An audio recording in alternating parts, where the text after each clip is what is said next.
the last corner now. You are about to see Nigel Mansell become world champion of 1992 as Brundle goes off.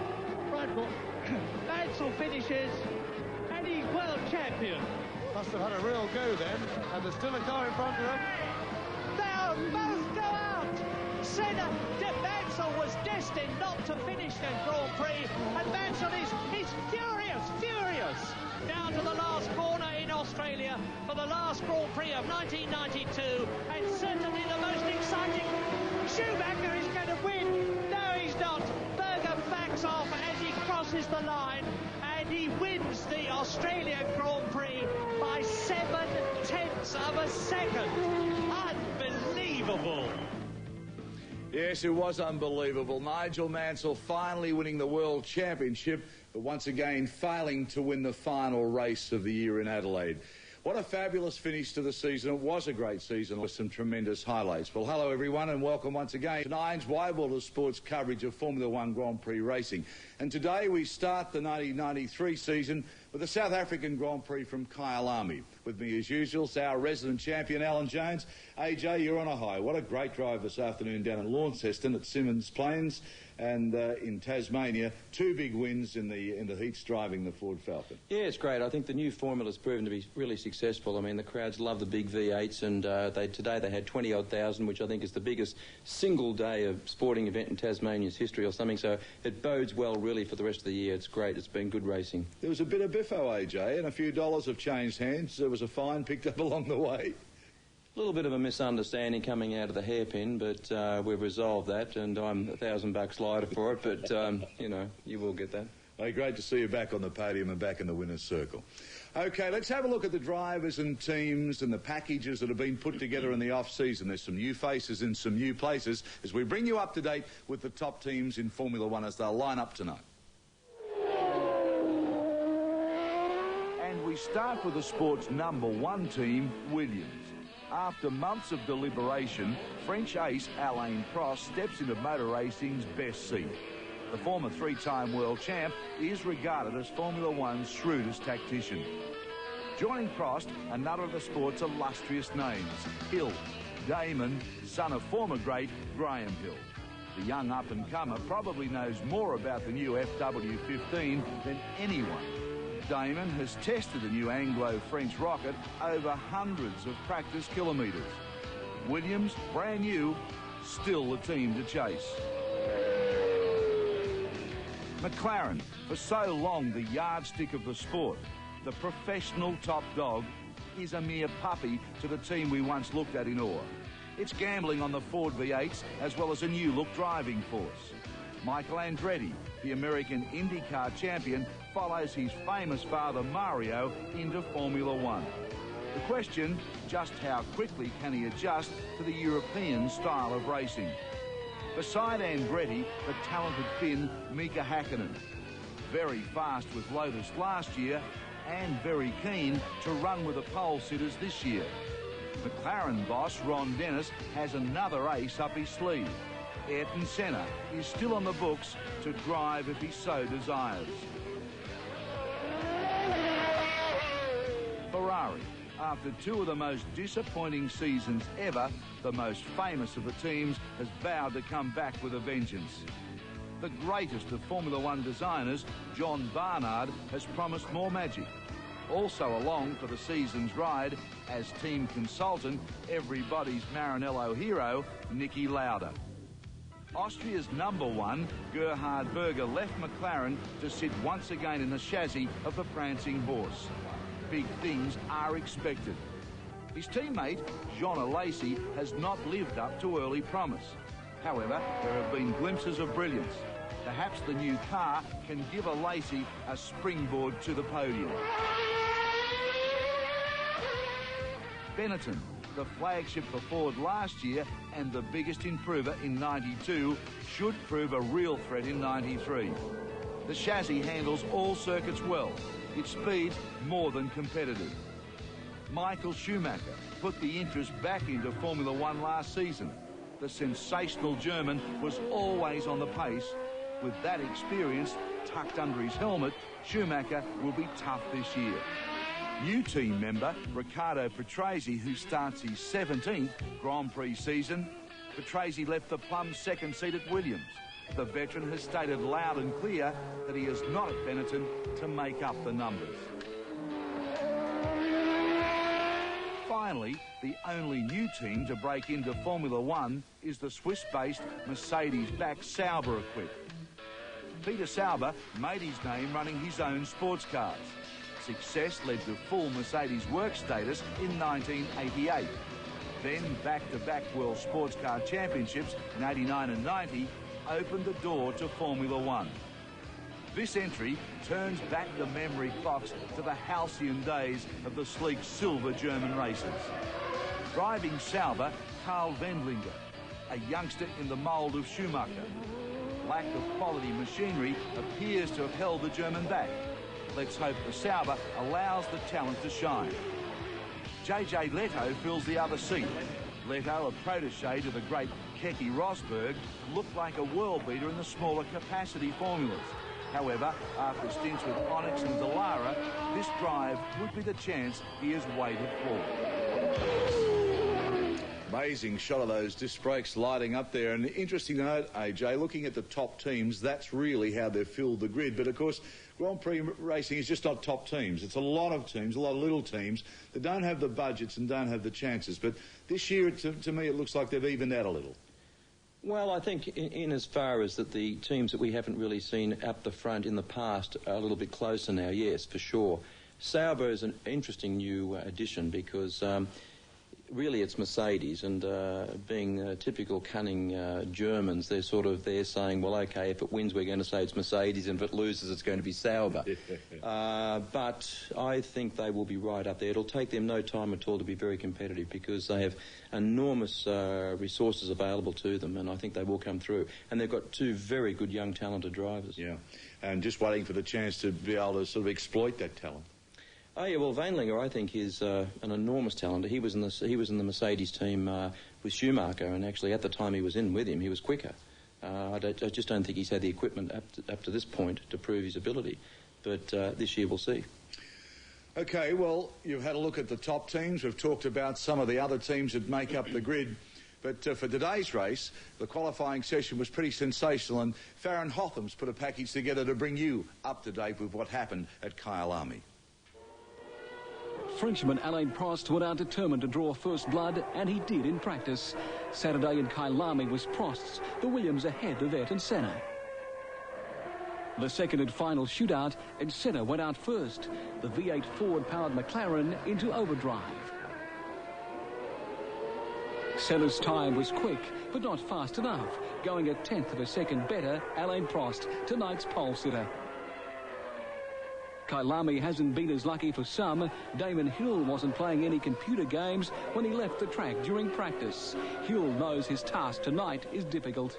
We've got two very aggressive, competitive people on the front row, and I've got Michael Schumacher alongside me, so there's going to be quite a bit of argy-bargy, I think, at the start of the race. Damon Hill wears his father's colours. The famous Graham died when Damon was 15.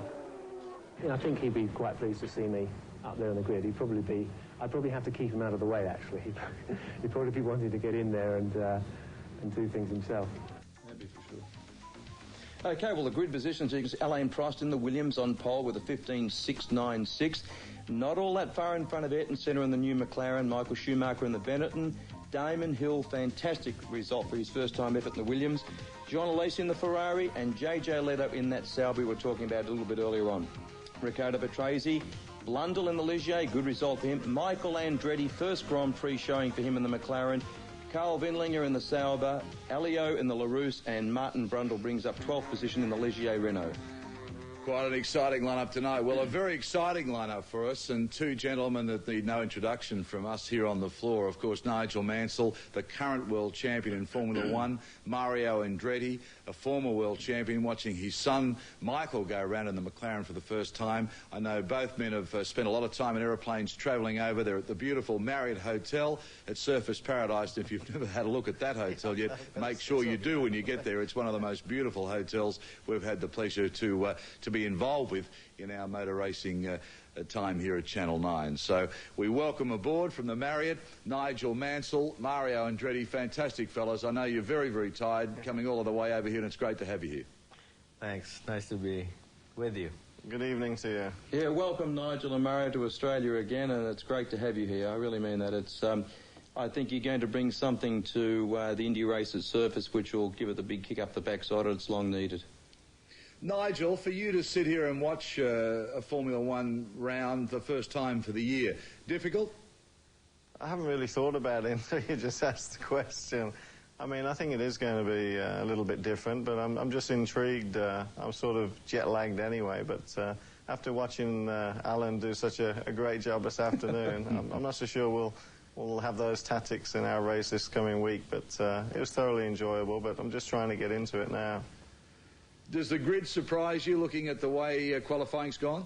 I think the biggest surprise is how well Ayrton's done and the McLaren team over the winter, because having driven FW14 last year, I know FW15 was a good 12% aerodynamically better, and I'm surprised they sort of haven't got at least a second or so quicker than the other cars. So from that point of view, I think it's very, very good, and I think the race will be very interesting for the first 5 laps, and then after that we'll have to wait and see. Yeah, I agree with you, Nigel. I'm not peeing in your pocket, but I really do believe that if you're in the car, I would like to be able to think you'd be about a second quicker than what that car is at the moment, because it is a good package, and I don't believe McLaren have actually made up that much groundwork over the off-season. So there you go. Yeah, I think the incredible thing is that we know that the McLaren hasn't got the best engine from the Ford point of view, so I think they're 30 to 40 horsepower down on what the Benetton's got, so they've certainly made a jump over Benetton.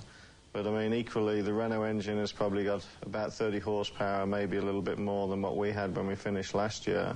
So I think that's the most impressive thing, is how close Ayrton is. And I think what will be really interesting is if he gets a good start and Schumacher gets a good start and, you know, Alan's sitting in 3rd place, I think we could have a real interesting race.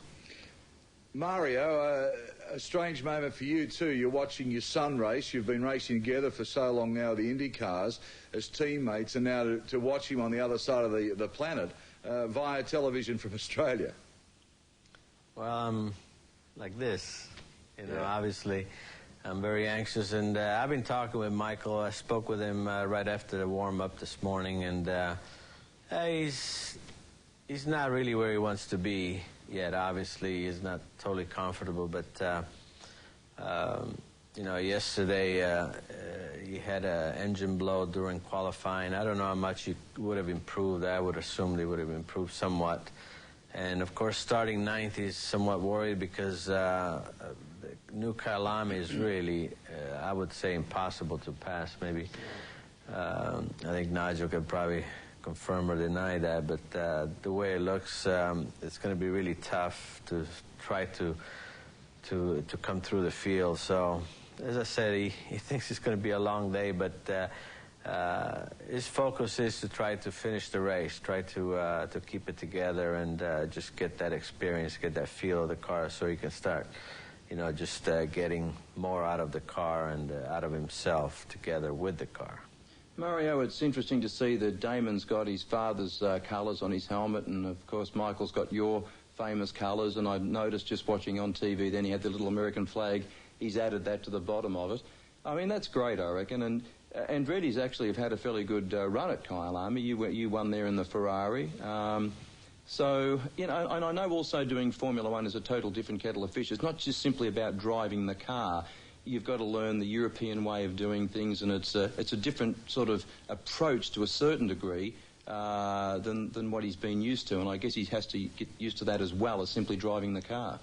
Well, true is, you know, once you have the experience, you know, each particular race has its own quirks, things to look for and whatever. So he has to find that, obviously, and you can only find that through experience. So that's why he's really anxious to get the race under his belt, and just to see just what he has to do, what he needs to do to be able to maintain, you know, that not, I don't say the concentration, but just to maintain that pace, the kind of pace that you need to be competitive, stay competitive. And also, the other factor is, which is going to be a factor for everyone, is to be able to see just how to treat these tires. The new narrow rear tires obviously going to give up much quicker. And now what do? Do you save the tires, or do you go flat out and maybe make 2 stops? You know, these are all things that obviously going to be answered in a few hours, but they're all what's going through these guys' minds. Well, I can see, Mario, you'll be riding with Michael and Nigel. I know that you'll take a lot of interest in this race, watching it from Australia. We really do appreciate your company, and we'll be talking to you throughout the evening. And once again, thanks for making the effort. I know it's been a hard grind to get here, and we wish you both the best. And, of course, we'll be joining you in Surfers Paradise next week for the IndyCar race. OK, we'll take a break, come back with all the action from the Formula One's first race of the year, Kyalami, South Africa. Stay with us, Australia.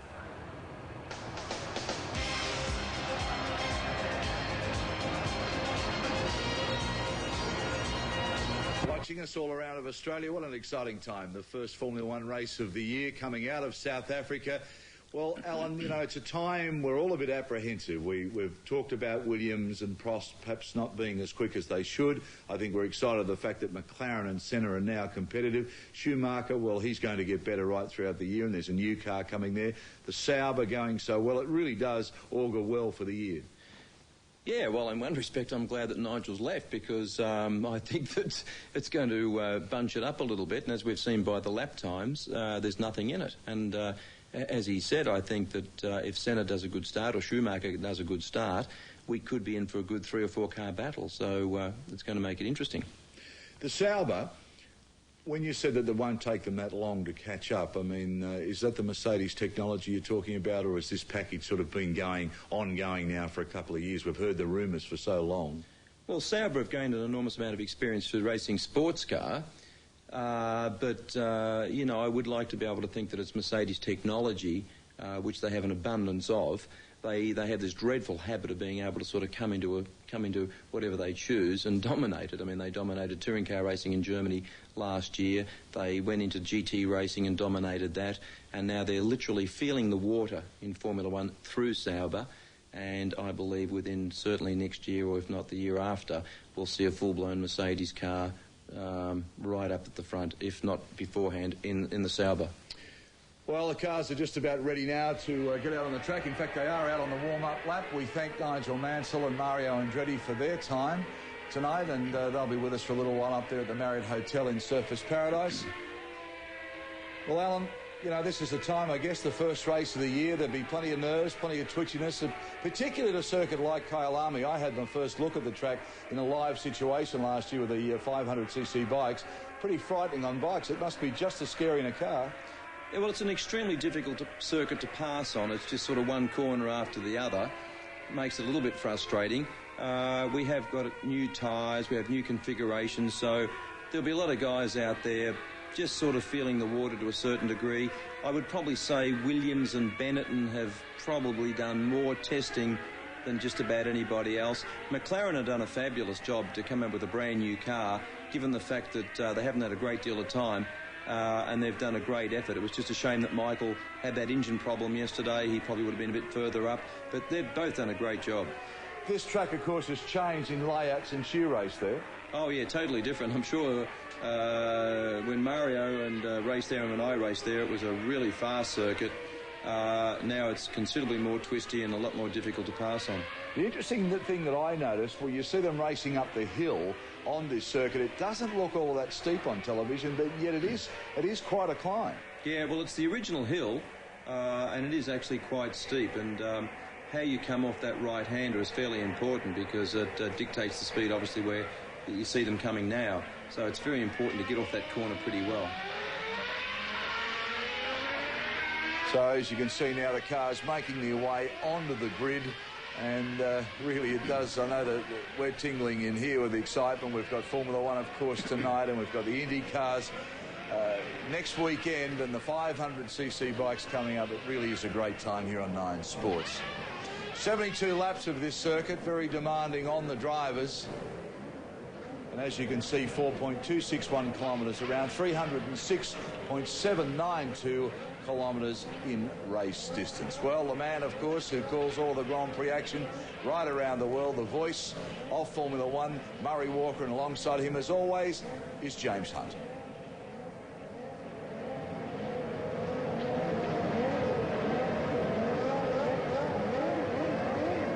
Starting the season.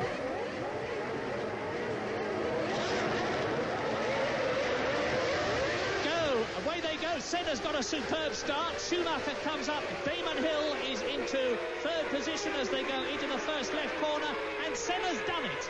Ayrton Senna has got ahead. And look at that. A complete spin by Alain Prost. He's overdone it. And Damon Hill spins there. Prost goes through. Andretti's been left on the start. There he is.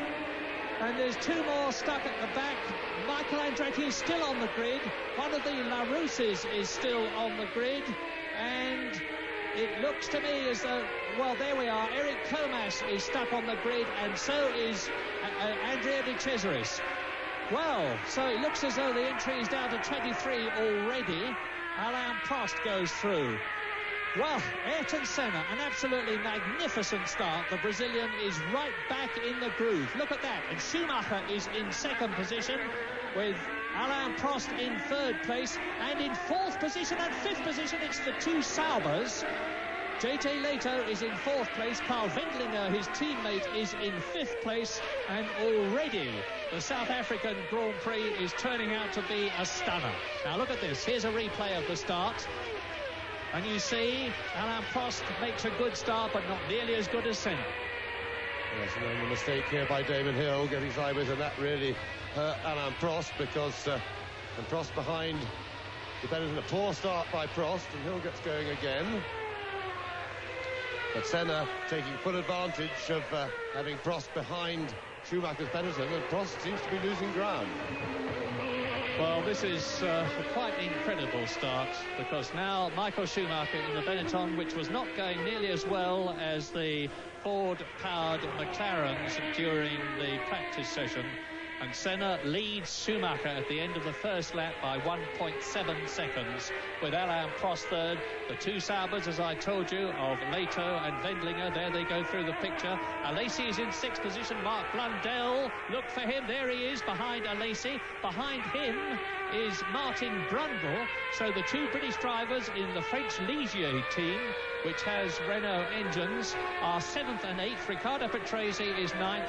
And we've got news on Michael Andretti from Jonathan Palmer in the pit lane.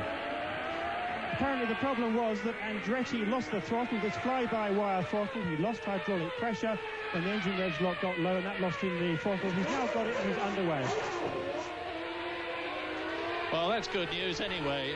A poor start for Michael Andretti's Grand Prix year. His father, Mario, is watching him in Australia in Surfers Paradise with Barry Sheen and Nigel Mansell, because Mario and Michael will be driving in the first Indy race next season. But look at this, the Ligiers.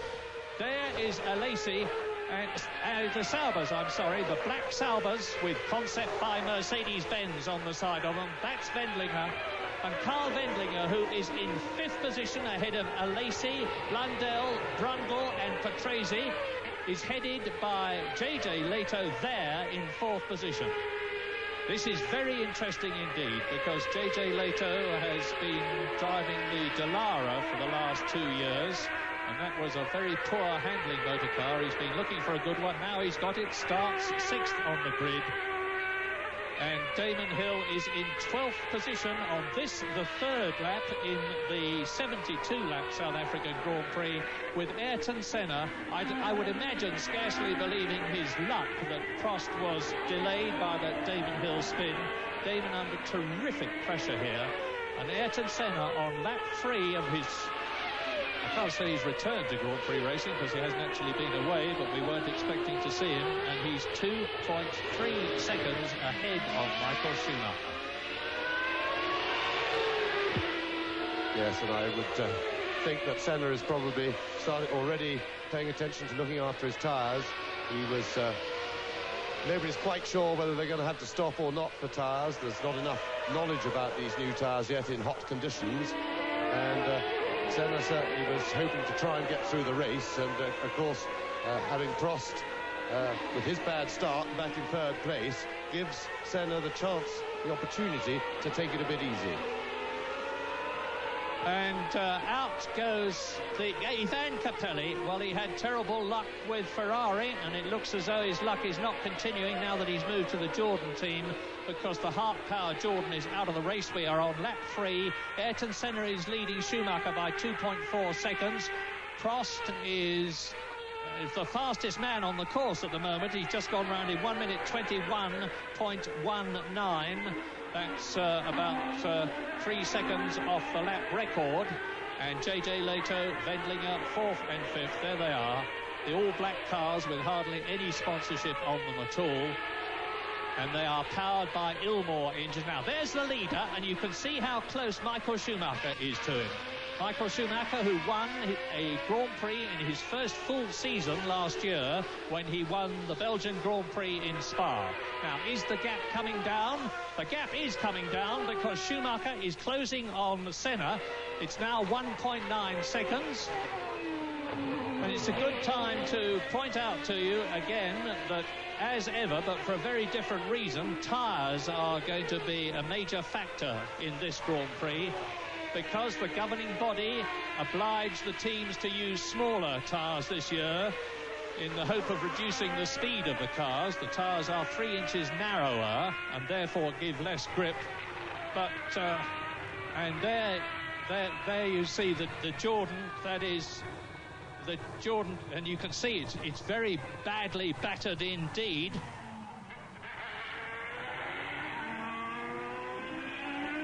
Well, Capelli out, and I'm just looking to see where Rubens Barrichello is. He's in 14th position at the moment, and on the 5th lap there's the leader. Now you can see there's an enormous gap between, in 2nd position, Michael Schumacher and Prost.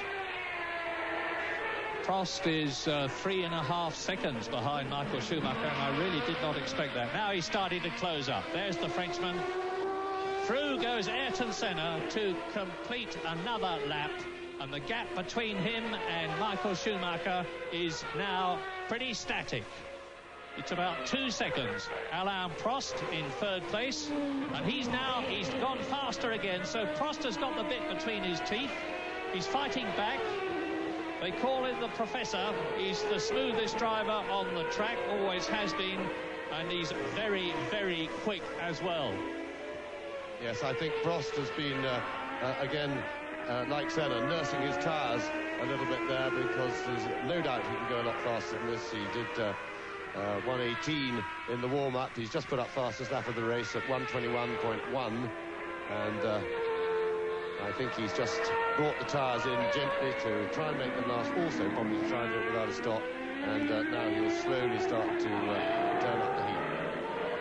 All the drivers in this race, of course, are using Goodyear tyres, and they're all using the same compound. I won't go into all the details of it, but they're using the same type of tyre in terms of compound hardness. That's the B compound. It's almost certain that every team will stop once. Drivers like Gerhard Berger, who are hard on tyres, may stop more than once. Now, there is Prost in 3rd position. As you can see from the caption, he's fastest. And as you can see, he is starting to gain on Michael Schumacher. Prost.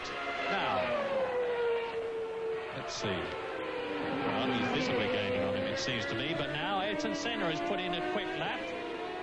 It was the fastest at the time, but Prost has gone even quicker. The gap between... And I think it's a Minardi. It may well be Fabrizio Barbazza. We need to have a look at the actual car itself. But anyway, there is Alain Prost. JJ Leto is missing. And Andretti comes into the pits. Michael Andretti. And Jonathan Palmer, news. Leto is in the pits. There seems to be a problem. They're going to take the engine. They're stopping the engine. They're going to take the cover off, I think. We don't know what's going on, but he's clearly out of the race in practical terms. What a pity, because Leto was driving an absolutely superb race in 4th position. And there is Michael Andretti. Well, I said earlier on, when he had that awful start and was left on the grid, that looked like a very quick end to his first Grand Prix. I was wrong then because he got away.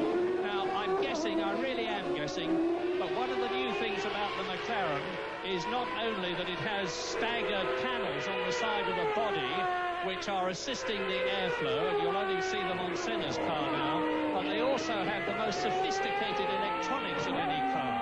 And I know the team were worried about reliability, and I also know that Jonathan Palmer, as Andretti retires from his first Grand Prix, Jonathan Palmer knows the Sauber story. Yes, not engine at all, I'm afraid, but gearbox. They have had problems with that gearbox in testing. It looks like it stopped them now.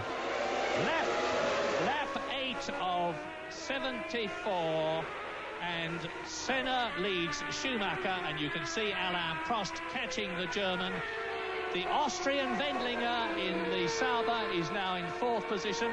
Up into 5th place has come Alesi in the Ferrari. Up into 6th place has come Mark Blundell in the Ligier. And 7th is Martin Brundle. So, where is Damon Hill? The answer is down in 11th place after his spin. Johnny Herbert, the other British driver, is in 14th position. And I'm just trying to check as I talk to you where Derek Warwick is. I'll come back with that in a minute. Meantime, you look down from the helicopter, and there are several drivers, and Michael Andretti is with Jonathan Palmer.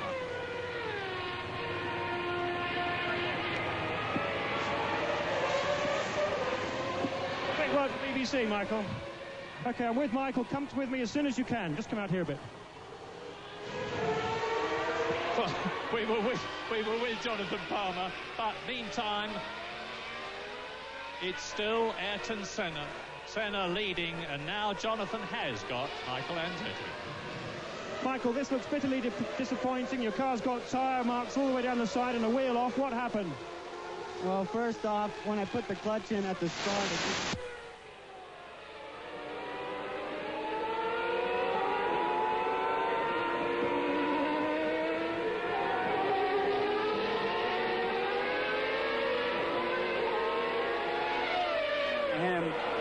and he almost hit the guy in front of him, but then I hit him, and it was like a chain reaction type thing.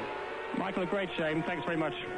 You rejoin us on lap 8 of the South African Grand Prix with Ayrton Senna leading Schumacher by mere 1.3 seconds. Alain Prost is 1.8 seconds behind Schumacher. Yes, and a big disappointment for Michael Andretti.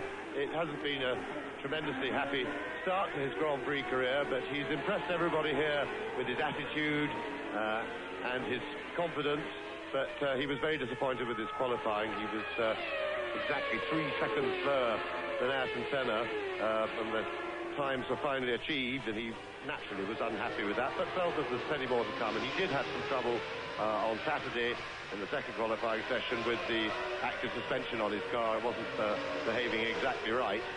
So, but I'm quite sure he'll be bouncing back. But look at this. This is a terrific scrap, led by Gerhard Berger's Ferrari in 9th position, followed by Philippe Alliot's Larousse, and Damon Hill in the Williams trying to get past both of them. Behind him is Zanardi. Then in 13th place is Rubens Barrichello and Johnny Herbert in the Lotus. And the leading 3 now all together. Senna will not be rattled by this situation. He knows full well that without a mistake by him, there is really no chance, or no real chance, for Schumacher to get past, and he's protecting him from Prost as well. But you remember what I said about the excitement being back in Grand Prix racing? Well, here are the 6 world champions, 3 from Ayrton Senna, 3 from Alain Prost, as Prost challenges Schumacher for 2nd position. Schumacher will have nothing of it, and of course all this is helping Ayrton Senna, because while Schumacher and Prost are fighting each other and occupying the whole of the course, Ayrton Senna, with a clear track in front of him, is able to take the best possible racing line without worrying about Schumacher, who's just under a second in terms of time behind him. You can see the visual difference. But it's a McLaren that we certainly didn't expect to be leading a Grand Prix this early in the year.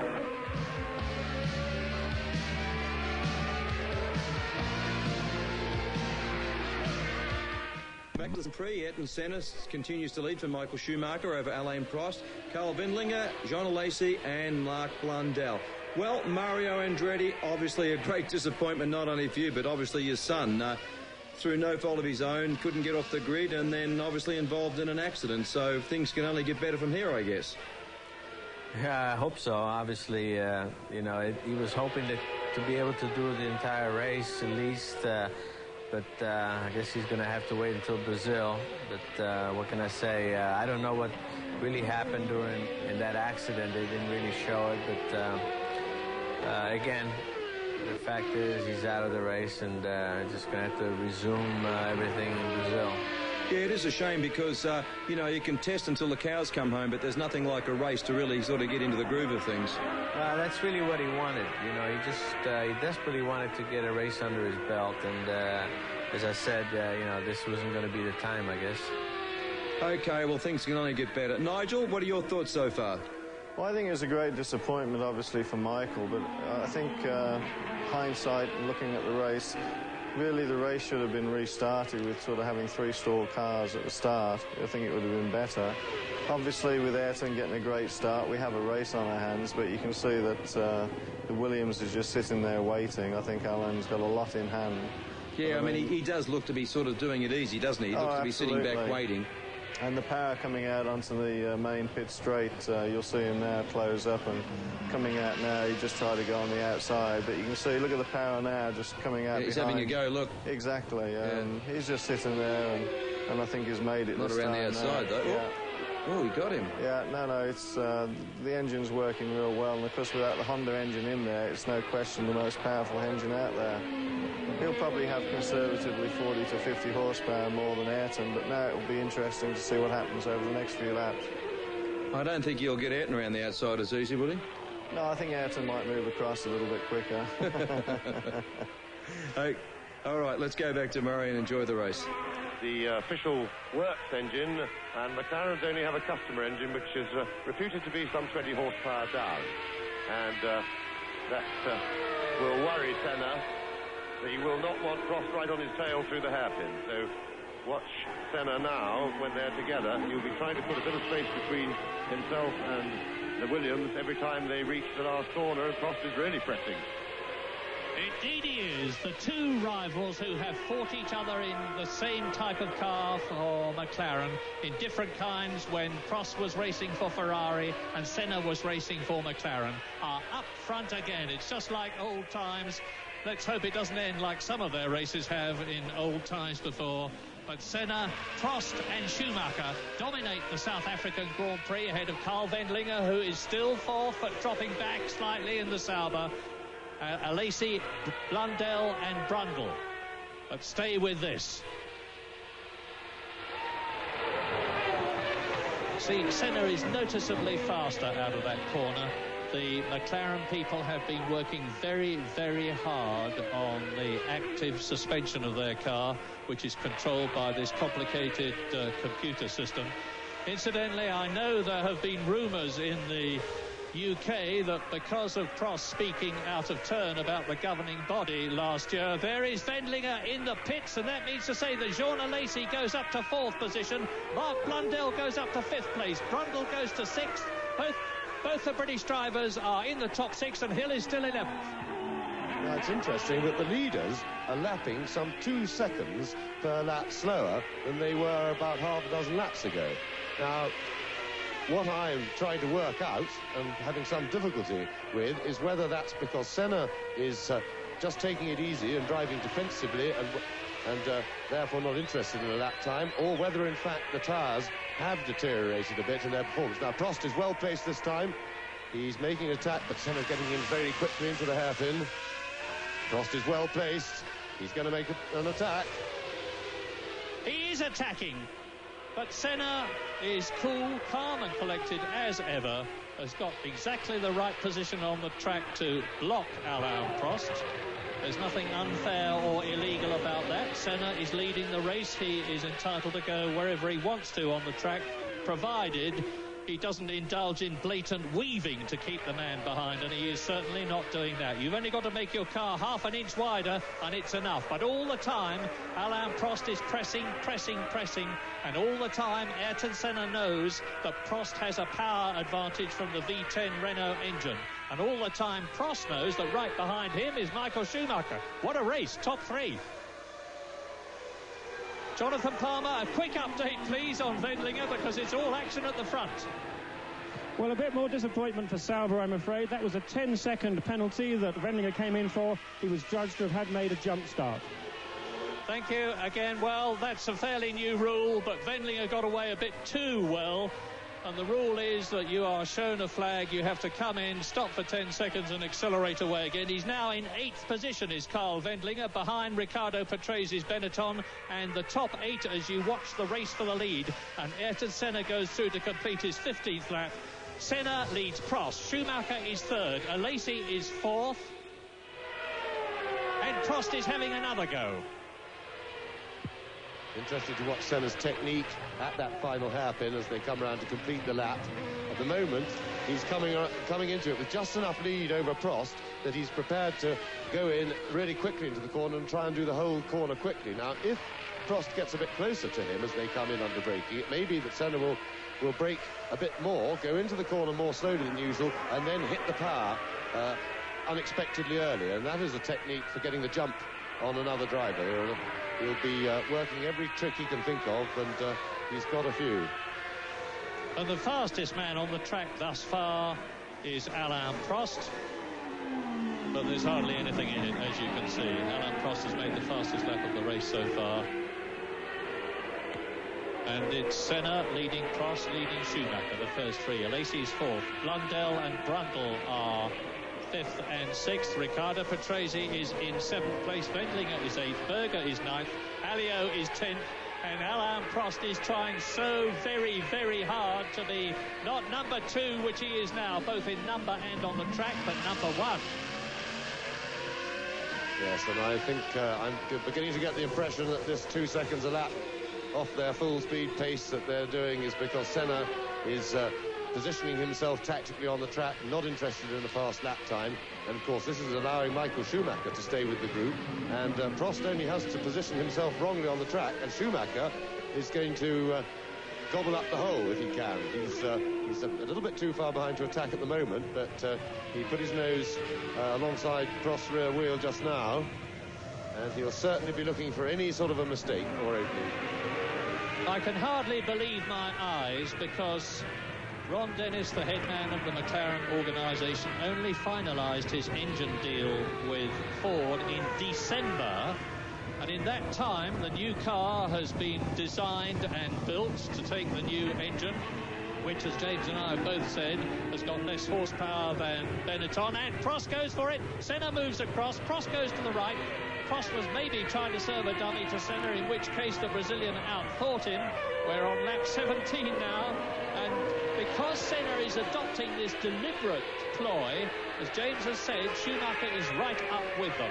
But I'm saying I can hardly believe my eyes, because this McLaren, which has been produced after an enormous amount of work by everybody at the McLaren factory at Woking and their associates who do the tag electronics, is really doing the business. And if this doesn't persuade Senna to stay in Grand Prix racing, I would be very, very disappointed indeed.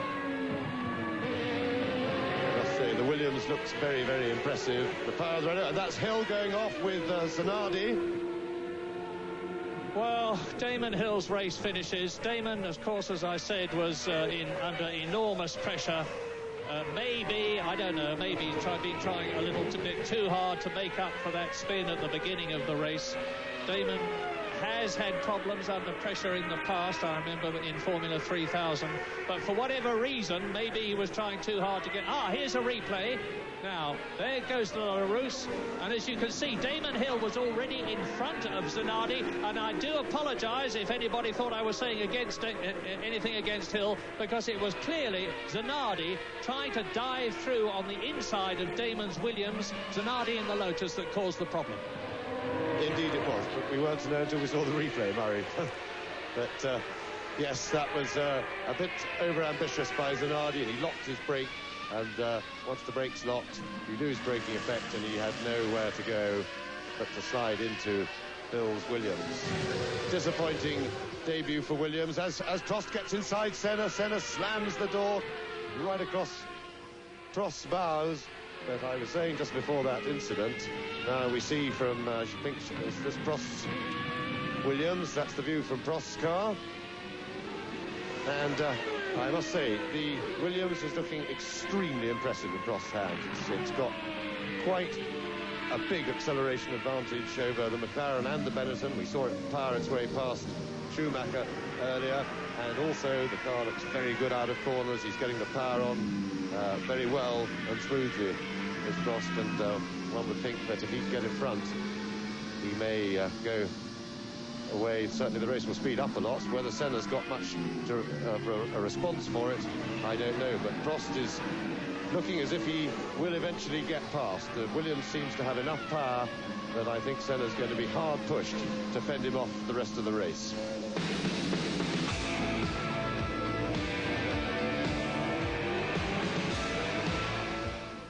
Gillette Sensor presents another great... First of our Formula One races for this year's Drivers' Championship from the South African circuit. Kyle Army, 20 of 72 at Senna, Prost, Schumacher, all together there. Lacey, Blundell and Brundle. Well, Alan Jones, I don't know about being so impressive. I mean, it's a pretty tight struggle going out there. Well, yeah, well, I agree. I mean, as I said to you when we were off camera, the only thing would be impressive that if he got past Senna and Pete off into the distance. I mean, that would be impressive. He's obviously enjoying an enormous car advantage and a horsepower advantage. Senna, obviously, you know, without any doubt the best driver in Grand Prix racing today, is just sort of guarding him and keeping him behind, and sort of, you see, look, Prost is having a little look there, but, you know, Senna's covering his ground, and he is dictating the pace, and Prost is having trouble getting past. But as Nigel Mansell said earlier, if he does get past, it'll be interesting then to see what sort of gap he can open up on Senna. Yeah, well, if he gets past, he should, I believe, go away by about half a second a lap. That's what I believe. OK, comments from Alan Jones, our big winner today in the touring car races. 2 big rounds, if you saw that. And he's a pretty happy chap. He's sitting beside me. Let's go back to Murray and James. Back in Grand Prix racing after a 2-year sports car stint with Peugeot, and he's driving the LaRousse Lamborghini. But let's stay with Alain Prost. Now we look down. Right up behind Prost. There's the first 3, all in the same picture. And there's only 8/10 of a second in time between Ayrton Senna leading and Alain Prost in second position. Prost has put up the fastest lap of the race, 1 minute 20.701, and that is some 2.5 seconds outside Nigel Mansell's 1992 lap record. But I remind you, the cars this year have narrower tyres, narrower wings, less downforce, but on the other hand, more engine power, more sophisticated electronics. Look at this is terrific stuff. Past Damon Hill's broken Williams, past Zanardi's broken Lotus, and now Prost is going for it. Right up alongside Ayrton Senna, who just moves across casually, blocks Alain Prost. And look at that. 2 British drivers, 5th and 6th in the Ligier. Now, this is tremendously exciting and encouraging too. Watch Senna, Prost and Schumacher, and I will tell you that the reconstituted Ligier team, as Prost is now on the inside, this is his opportunity. Alain Prost leads the Grand Prix very briefly, only to lose the lead immediately again to Ayrton Senna. A magnificent scrap between the 2 best drivers in the race, and Schumacher's got nothing to be ashamed of either. Yes, and he was playing his opportunist role then, looking for something as Prost tries again. And Senna, of course, had the inside line for the left-hander of that S-bend, that double corner, and that was crucial.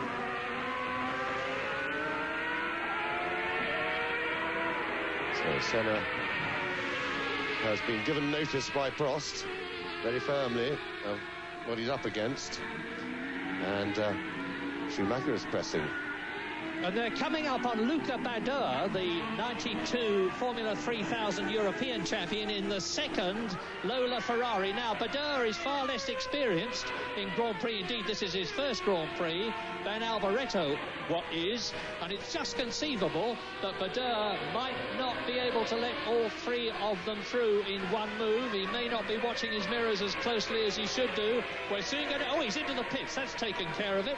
Luca Badoer pits as the leaders come through to complete lap 22. Yes, and behind this group of three is Prost nibbling away at Senna's heels again. Behind these three, Jean Alesi in the Ferrari is fending off a strenuous attack from Marc Blundell in the Ligier, who is supported by Martin Brundle, who's right behind him. They're in 5th and 6th place and trying to find a way around Alesi's Ferrari. Alesi's pretty good at keeping a wide car, though. I'm glad I'm not the producer, because he's got a real dilemma now to stay with the front three with the lead maybe changing, or to move to the second three, the 4th, 5th and 6th battle between Alesi, Blundell and Brundle. Well, we're with the leaders, and Michael Schumacher, who is one of the youngest drivers in the race, only 24 years old, is getting invaluable experience now because of the steady pace of Ayrton Senna, who's controlling the race from the front, making it very difficult for Prost to get past him, or making it impossible for Prost to get past him. It's enabling Schumacher to hold on to, and that's, well, as you can see, it's one of the Minardis, but whether it's Barbazza or Christian Fittipaldi, I don't know. I can't see the number, I can't see the driver. I guess it's more likely to be Fabrizio Barbazza, who is, yes, it is Fabrizio Barbazza, who is out of the race incident. And Prost having another go. Prost is alongside Senna, nose in front, and Prost is through. So Alain Prost takes the lead in the South African Grand Prix. Now, let's see what speed he's got to get away. I anticipate this race will speed up quite a bit now. We'll see how much more speed Senna can find. Well, just as a datum point, the lap speeds were around 122.2 before, and now Schumacher goes through. Now, has Senna got a problem? It's most unlike the Brazilian to yield voluntarily, first to Prost and then to Schumacher. Well, what possible answer is that Senna is going to come into the pits, I presume, for tyres. But we don't know for sure. There's 6 retirements, incidentally. Yes, we have news that it's definitely for tyres. Ayrton Senna coming in. Yes, and lots of activity clearing up that accident there from the Hill and Zanardi.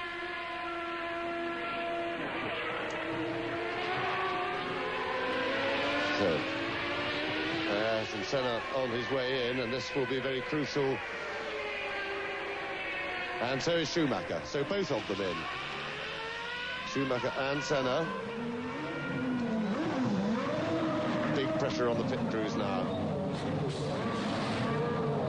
This could change the race, because whoever is out first is going to have a big advantage. Senna goes out in 6.8 seconds.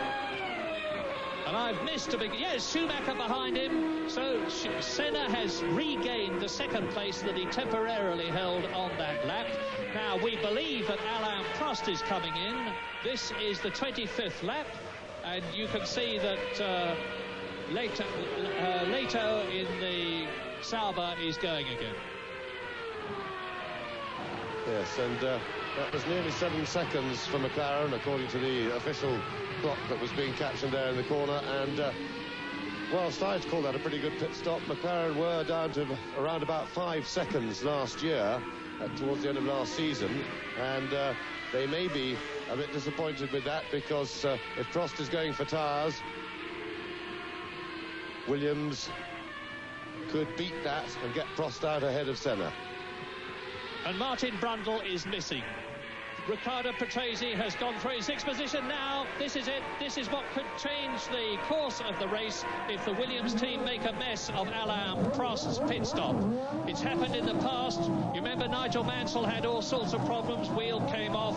But it's happened with him with Ferrari too. That's a bit slow. That's 7.6 seconds now. Is Alain Prost going to exit the pit lane before Ayrton Senna and Schumacher arrive? Yes. Yes.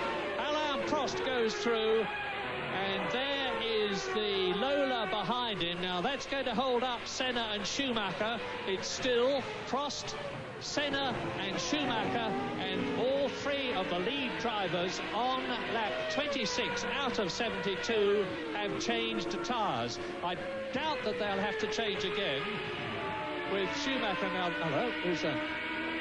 It's Zanardi. Sandro Zanardi, who you saw have a real coming together in his Lotus with Damon Hill's Williams.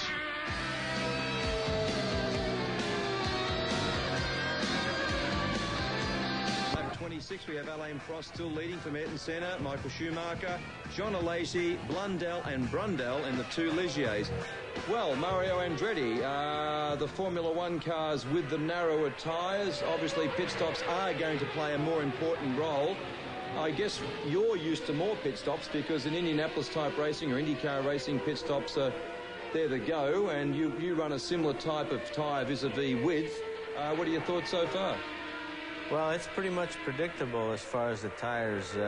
Looks like conceivably, I know that as the laps run, obviously you're getting lighter on fuel, and from that standpoint, it's not as tough on the tires, but it looks to me like they might make another stop, especially if these three guys are going to keep up the battle they've been doing since the beginning. In Indy racing, like Formula One with the wider tyres, they can sort of go for it as such. With the Indy cars having the narrower tyres, do you have to sort of conserve the tyres and look after them and really sort of control the oversteer to get life out of them in a normal Indy race? Well, in the Indy cars, you know you're going to have to be coming in for fuel in less than 100 miles. So obviously, you're not going to conserve the tires because you automatically changing tires anyway. So again, you just go for it. But I'll correct you on the fact that the Formula One cars now have actually the tires. I think the print is maybe even a little bit narrower than the Indy car. Definitely. Well, the Indy car is. Nigel, okay, we've seen Alain get to the front. He really now, by all intents and purposes, should pull away, shouldn't he? Well, no, he's just taking it easy. I'd just like to echo what Mario said. The Formula One tyres now, which they're racing on, are in fact narrower than the IndyCar tyres will be racing on next Sunday by 3 inches. The plan area of the tyre in Formula One has been reduced by 6 inches from last year to this year. So we will actually have 3 inches more plan area of the rear tyre than what they're racing on now. What about aerodynamics, wing-wise? Obviously, would they be carrying more wing, or is it what's the story there? Yes, it's a high downforce circuit, South Africa, and for me now the race is over. You could see quite correctly, as you were saying, the big power advantage that Alan's got over Ayrton, and now he's just sitting there and taking it easy, probably conserving his tyres, because I feel there's probably going to be another tyre stop, certainly for the McLaren. And maybe now with Alan just going around sort of fairly slowly and just managing the car, he might not be able to. He might be able to go to the whole race now and without stopping again. The McLaren seems to be moving around a little bit more, particularly at the rear than the Williams. So obviously that's going to work the rear tyre a hell of a lot more. Sure. All right, Nigel, thank you very much. Let's go back now to the coverage with Murray and James in South Africa.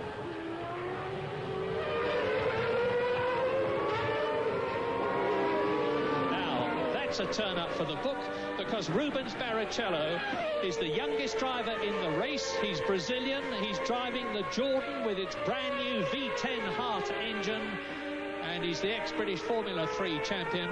And if any team needs a break in Grand Prix racing, it's the South African-backed Jordan team, because they had it. Out goes the LaRousse of Philippe Alliot, and that makes the 10th retirement, because he joins Babazza, Zanardi, Damon Hill, Michael Andretti and Ivan Capelli. But I was saying, if any team needs a break, it's Jordan after a dreadful 1992.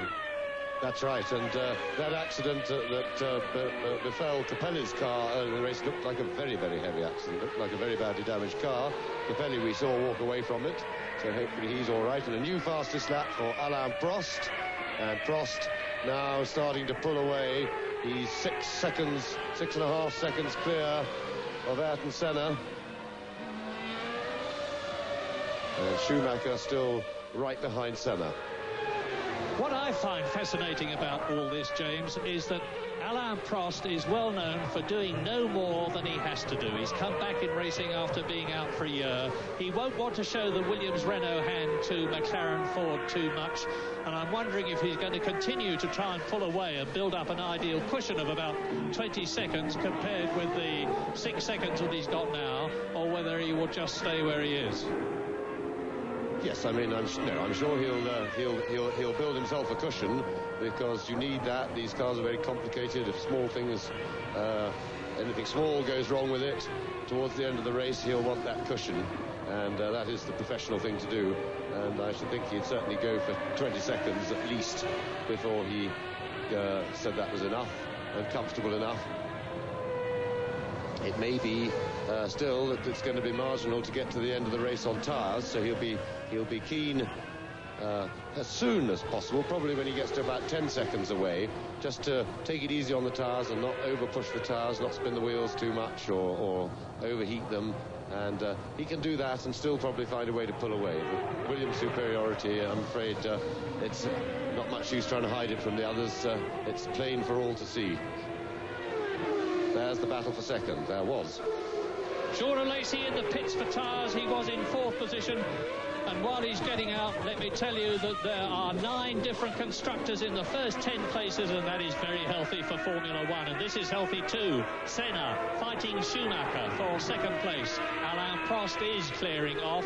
He's just gone round in 1 minute 19.89. That's another fastest lap, and he is 8 seconds ahead of this battle for 2nd place. But it's Williams leading, McLaren 2nd, Benetton 3rd, Benetton 4th, Ferrari 5th, Ligier 6th, Sauber 7th, Rubens Barrichello in the Jordan is in 8th position, 9th is Fittipaldi in the Minardi, 10th is Johnny Herbert in the Lotus. That's how different it is on the Grand Prix in South Africa, the first of the year. And now it looks as though things are starting to settle down, and we're not yet at half distance. Half distance is 36 laps, and we're on lap 32 now, with Alain Prost nearly 10 seconds ahead of this battle between Senna and Schumacher. So the Renault engine is underlying the dominance that it established in 1992 over the Ford V8, and for that matter, the Ford V8 in the McLaren is showing the way to the Ford V8 in the Benetton of Michael Schumacher. But Ayrton Senna would appear now to be settling for 2nd position, over 10.5 seconds behind Alain Prost. And the question is, can the charging young German Michael Schumacher, who carries the number 5 this year, get ahead of the Brazilian? And a word about Kyle Army, because this is not the old Kyle Army. It's a completely new circuit which was used for the first time in 1991 after the expenditure of a great deal of money, which has produced a magnificent track with superb facilities in the form of pits, garages, grandstands, all the things you want. And that's a Ferrari there. And it's the Ferrari of Gerhard Berger. And Gerhard Berger joins the retirees, probably not to... It's Alesi. My apologies. Alesi out of the race. Well, I was going to say if it was Berger, he wouldn't be too unhappy because he's had so many problems with the active suspension. And there, thank you very much, is Gerhard Berger. Yes, the two Ferraris have been running different active suspension systems this weekend, as Prost goes by to lap Berger, and Berger's got the newer and supposedly better system on, but it hasn't worked properly all weekend. It's been leaking, and they haven't been able to get the hydraulic pressure that they need for it to work properly. But that's the one they're going to concentrate on developing, and they feel they've done some useful test mileage at least. Well, we're with This is Ayrton Senna now, and you can, I don't know whether you can see Prost ahead, but while I'm talking about Prost, I have to tell those of you who don't already know that he's actually driving under a cloud at the moment, because on account of speaking out, against the governing body during the winter, he's facing a disciplinary body of the World Council on the 18th of this month, and it's not inconceivable that he will be suspended. If he was suspended, in my opinion, it would be a tragic reflection on Formula One, especially now that Senna is back, because we need the racing of the kind that Senna and Prost have been giving us this afternoon. Senna has dropped back, admittedly, but remember that this McLaren is only in its initial stages. There is an enormous amount of development potential there, particularly with the electronics. And if McLaren got the slightly more powerful engine from Ford that Schumacher behind Senetton has got, they could be up with the Williams team. And it would be a great pity if Prost wasn't driving. It would indeed, and I certainly agree with that. If the World Council deem that Prost's behaviour is worthy of punishment, then I sincerely hope that they fine him or find some other way than to suspend him from racing. I think that would be counterproductive for Grand Prix racing. Senna got just a little bit of breathing space ahead of Schumacher, but they're a long, long way behind Prost. Well, I'm down in the pits now with Ivan Capelli, who looks in relatively good shape after that enormous accident that he had in the first lap or two of the race. Ivan, can you tell us what happened? Just that in corner 11, before just the pit entrance, the car understeered quite a lot, and then I was over the dirty part of the circuit. The car starts to slide, and then I made a big spin in that corner, and unfortunately I was really going very hard against the wall. What sort of speed do you think you were doing at the time? There looked to be a lot of damage. Yeah, it's fifth gear flat, so it's above over 200, I think, kilometers per hour. Ivan, thank you. And as Jonathan hands back to me, the car that stops in front of me to retire is Carl Wendlinger's Sauber, so he becomes the 9th retirement of the 26 starters for the South African Grand Prix. The mice are getting at the machinery a bit. The runners are being depleted, but the top three are pressing on, and particularly the second and third, and you're looking at them now. Ayrton Senna and Michael Schumacher. There are 4 Germans standing in front of me with enormous German flags who are nearly going berserk every time Michael Schumacher passes in their efforts to attract his attention by waving the German flag at him. I just hope for his sake that they don't attract his attention, because the corner after the start and finish straight is a very quick one indeed. And here he is, Michael Schumacher in the blue and white helmet and in the yellow and green Benetton Ford, still pushing. And Ayrton Senna, of course, looking for World Championship points. We don't know whether he is going to be racing in Grand Prix after this one. It depends on all sorts of negotiations, not entirely disassociated with money, I might say. But assuming that he is, he wants every World Championship point that he could get. 3 times World Champion already. He would get 6 points for the second position that he's holding now. And Alain Prost would get 10 points for the position he's holding now. But we are now on the half-distance lap with 9 retirements out of the 26 starters, with Prost constantly increasing his lead, and he's just put up another fastest lap, 1 minute 19.729. And there is the battle, the continuing battle between Senna and Schumacher, crossing the line, and they are now 16 and a half seconds behind Alain Prost, lapping some 7/10, 8/10 of a second slower than the Frenchman in the lead.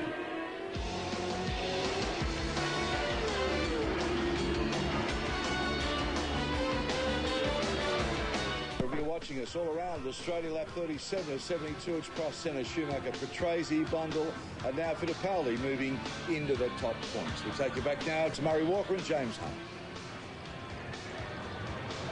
There was a remote chance of rain, which I hope doesn't hit the circuit, but if it does, it's certainly going to spice things up, because everybody would have to come in and put on a set of wet Goodyears that have this asymmetrical tread pattern, which makes it a pretty exciting tyre to look at, as this is exciting too.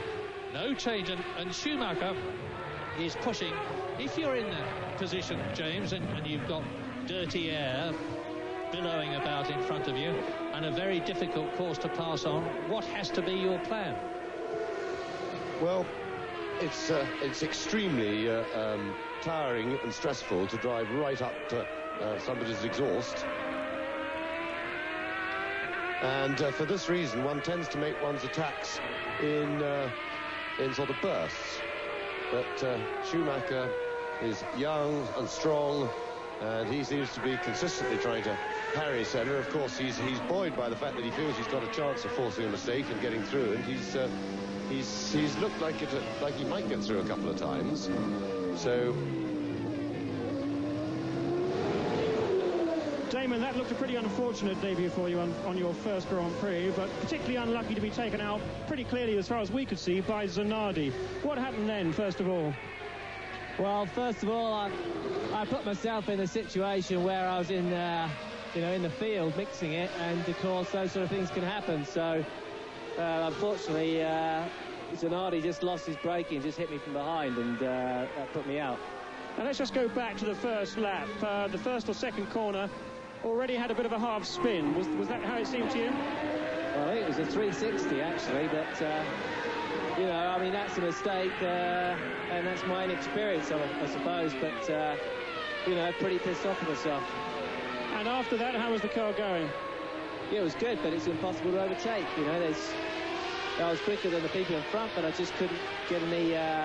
There's not enough of a straight to really get a toe, so you just have to bide your time. And I was just sitting there thinking, well, look, you know, this is impossible to overtake here. I'm just going to have to stick with it and wait for Ajude to make a mistake or something. And then I got hit from behind. Very hard luck, Damon. Thanks for your time. Well, I think I'm going to be very sick after the South African Grand Prix. I have eaten so much humble pie already here about how well McLaren are doing after I'd said I didn't think they were going to do very well. And now Christian Fittipaldi, who I was tipping in the Minardi team to be further back because of his comparative inexperience, is in fact in 6th position. And the race order now on this, the 19th lap, of course, is still Prost, Senna and Schumacher.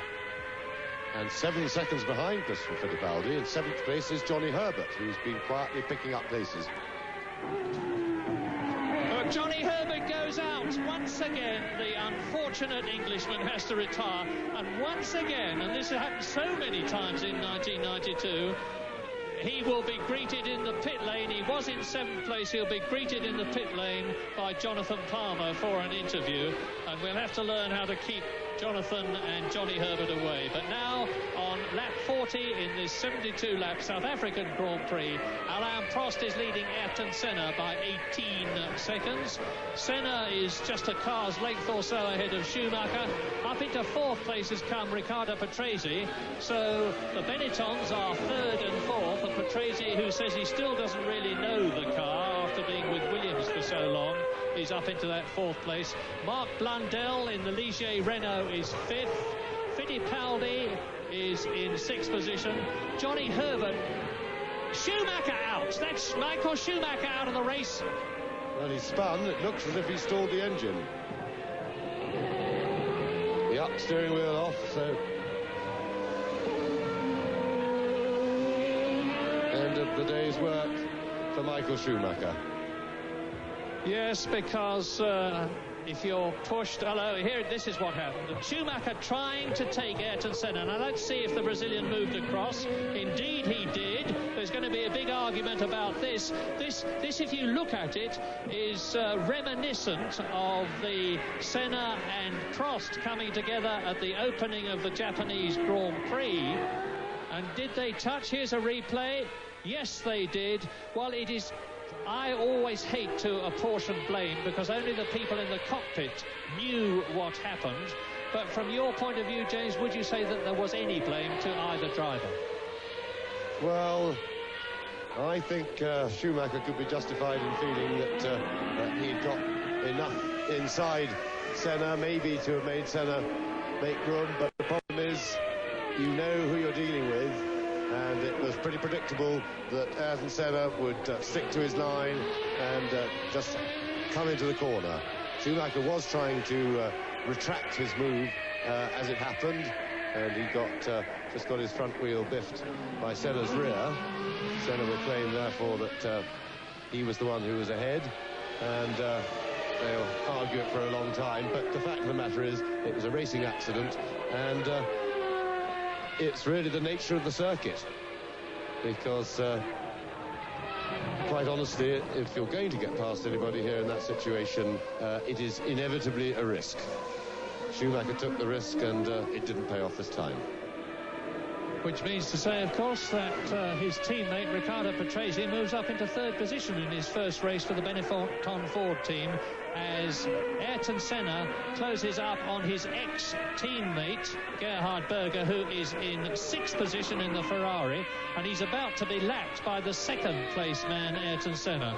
And I can't see Gerhard making it difficult for Ayrton to go through, because he knows he's miles an hour faster. Indeed, he didn't make it difficult for Ayrton Senna to go through. So the sixth place man has now been lapped by the first and second place men, who are, of course, on lap 42, Alain Prost leading Ayrton Senna. There is the Frenchman, and there's a 22.5 second gap now. So much for my theory that he might back off and hide his hand from McLaren. With Patrese in third position. In fourth position, it's Blundell. Fifth is Fittipaldi, and sixth is Gerhard Berger. Yes, and a really marvellous race for Mark Blundell. He's up to fourth place. He qualified well in the Ligier, and in eighth place. And his first Grand Prix since 1991, when he was in the less competitive Brabham team compared to the Ligier team. And this is really a tremendous opportunity for... And is that Schumacher returning, or is it Patrese?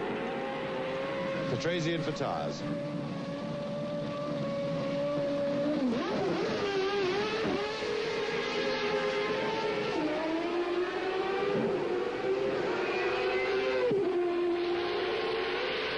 There's a little gaggle with Prost right behind him. He'll be taking that. He'll be pretty careful with them, because you can see they're all looking at each other and busy with their own race. And he's got a 24.5 second lead, so he's not in any hurry at all. He just wants to get through safely. He passes Derek Warwick, who is now in eighth position. And with all these retirements, perhaps a quick review on what the positions are would help. Well, there you can see the top six: Prost, Senna, Patrese, Blundell. Christian Fittipaldi moves up into fifth position.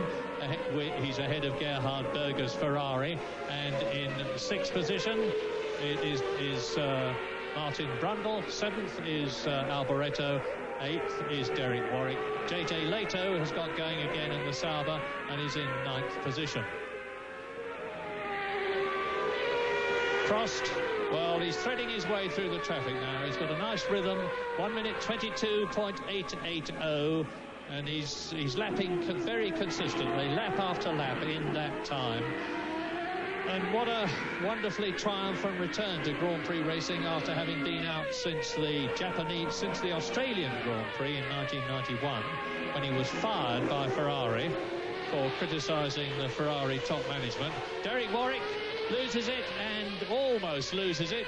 The footwork, and incidentally, it's last year's car, to be fair to Derek, and it stepped sideways momentarily and allowed Eric Comas to go through.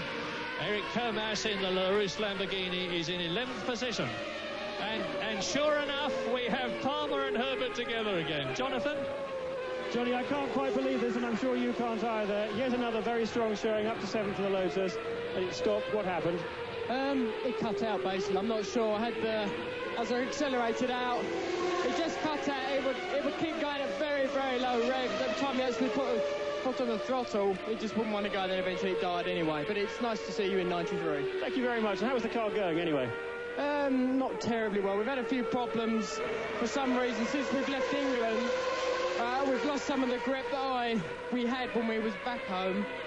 We haven't quite worked that out why for some reason, because I was so optimistic we'd have a good race here, but the car just hasn't quite been up to it. But well, we're going to work on it. I know the grip's there. I've just got to find it. Well, try and stay away from me for a few races, all right? I should try, yeah, definitely. Well, nothing can put Johnny Herbert down. He's ever cheerful. He's always got a smile on his face. And there you can see those rain clouds I was talking about as Michele Alboreto and Eric Comas scrap. And after Patrese car stop now, Mark Blundell is only 2.5 seconds behind him. So Blundell now pursuing Patrese for third place.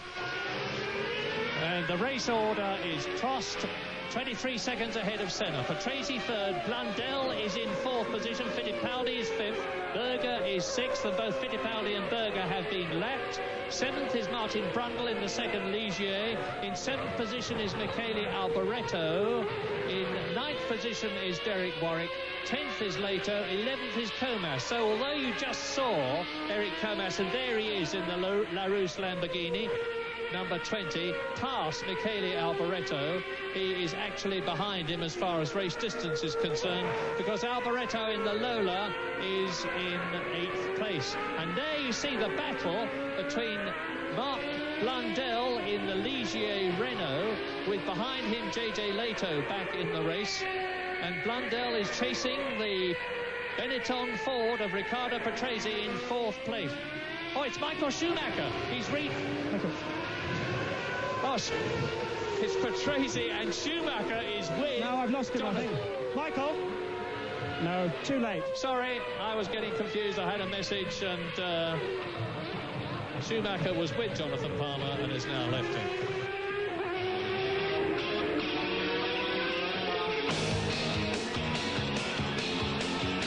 It's still Prost, Senna, Patrese, Blundell, Fittipaldi and Berger. So those 4th, 5th and 6th spots are starting to change around a little bit. AJ, I want to get your comment on this. I'm getting a little tired in motor racing these days where they're talking about being over-aggressive on the track and closing doors and all this sort of nonsense. I mean, if you're a racing car driver, surely you're there to race. If somebody wants to pass you, you're going to try and block them the best way you can. Well, my understanding of the sport is it's your job to keep him behind, and it's his job to get past you. That's what it's all about. It's a moving game of chess. And oops, a daisy. Who we got going off there? Obviously, it must be Patrese. Oh dear. Yeah, I mean, I certainly wouldn't want to hire a driver that's going to move over and wave somebody through. I very much admire Senna because he's analytical, he thinks out very much, but also he's extremely aggressive. And every driver knows that if he wants to get past Senna, by Jove, he has to earn it. Well, he's a racer. Exactly, and that's what he gets paid the money for. I mean, there's no one quicker through traffic than Senna. He'll take the risks. Yep. There's old Riccardo. I think he's probably sort of wistfully looking back at the Williams camp saying, I wish I was back there. Well, there you go, Riccardo Patrese. So both Benettons are out now. We'll take you back to Murray Walker and James Hunt. Up into 4th place goes Fittipaldi, up into 5th place goes Berger, up into 6th position goes Martin Brundle. So Cyril Derouvre, the very wealthy Frenchman who bought the Ligier team from Guy Ligier himself over the winter, must be absolutely beside himself with excitement, because both his cars, both his English drivers are in the top 6, and Derouvre has been pilloried in France for having the effrontery to employ 2 English drivers in what has always traditionally been a 100% French team. And Mark Blundell is showing that Cyril made the right decision. 3rd position, but he is some... Michael, that seemed to be a big incident with Senna. Can you tell us what happened? I will talk to you later, not now, please.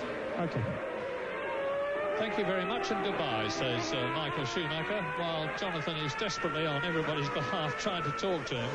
But as ever, Michael Schumacher is scrupulously polite, probably not all that cheerful, in view of the way he appeared to have been taken off by Senna, and I'm using my words very carefully indeed. But Alain Prost is now sailing away. It's lap 49. He's 30 seconds ahead of Senna. This is the battle for third. And Derek Warwick has moved up into 8th place, having passed Michele Alboreto. So a steady drive from Derek in the old footwork car. There's a new car on the stocks, but it had rather an inauspicious start at Silverstone last Monday. Derek drove it, and after 2 laps the rear suspension broke, and he had an almighty accident going end over end, but fortunately he was all right, and still looking forward to getting the car built and strengthened up and getting some testing in the new car. Now, this battle on the track between Blundell and Leto is not for places that matter. Mark Blundell is securely in 3rd place. JJ Leto, of course, in the Sauber, has rejoined the race and is down in 10th position. And at the moment, there are only 11 cars left out of the 26 who started. It's been a real race of attrition. And Alain Prost, on his 50th lap out of 72, looks like winning the South African Grand Prix. Ayrton Senna is 30 seconds behind him, and Senna is 41 seconds ahead of Blundell, with Fittipaldi in 4th place. Gerhard Berger is 5th, and only the top 3 are on the same lap. 6th is Mark Blundell. Then 2 laps behind the leaders is Derek Warwick, who is in 7th place. Michele Alboreto in the Lola, who is in 8th position. JJ Leto is in 9th place now, and Eric Comas is in 10th place. And that is Philippe Alliot, the Frenchman, who drove for Peugeot in sports car racing for the last 2 years.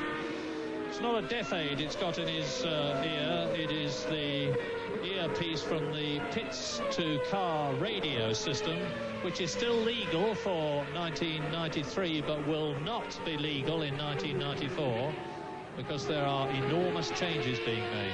Well, let's concentrate on Mark Blundell, who is driving an absolute stormer of a race. This is only his 15th Grand Prix, and he's only finished in the points once. Hardly his fault, because the Brabham team he was driving for before, for financial reasons, had got a very poor car. But this is the man, as we look now, Christian Fittipaldi in 4th position. And Christian is the nephew of the great Emerson Fittipaldi, double world champion, Indy 500 winner, USAC champion, the American Championship. And he's the son of ex-Grand Prix driver Wilson Fittipaldi. And I will be going to him in a state of contrition and apology after this race. He's in 4th position, and he's driving the new Minardi with the Ford V8 engine. Last year they used the Lamborghini engine, and they made what seems to have been for them a sensible decision to change to the Ford V8 to join Lotus and McLaren and Benetton using the Ford Cosworth engine. And he's one of the youngest drivers in the race. He's only 23, and it's only his 11th Grand Prix. And I remember when he scored his first point in Japan last year. That's a landmark for a Grand Prix driver. The first landmark is to finish in a Grand Prix, and the second is to score a point, and Fittipaldi did that in his first season by finishing in 6th position in Japan. Well, now he's in a better car, and he comes from a racing family. Extremely nice young man, got a very cool head on his young shoulders, and he's driving very sensibly indeed. And this race is great encouragement for the Ford Cosworth technicians. Now, here is Ayrton Senna, right up behind 7th place man, Derek Warwick, who is followed some way back by Michele Alboreto. So Senna is about to lap Warwick again, because he has lapped him before. Derek looks in his mirrors and moves across and lets Ayrton Senna through. And this is the Brazilian. You can just see a touch of his yellow and green Brazilian colours helmet in the wing mirror there. Senna goes through. Derek Warwick, who stands a chance of being in the points in this race, because I wouldn't be at all surprised if one of the drivers ahead of him has a problem and falls out of it.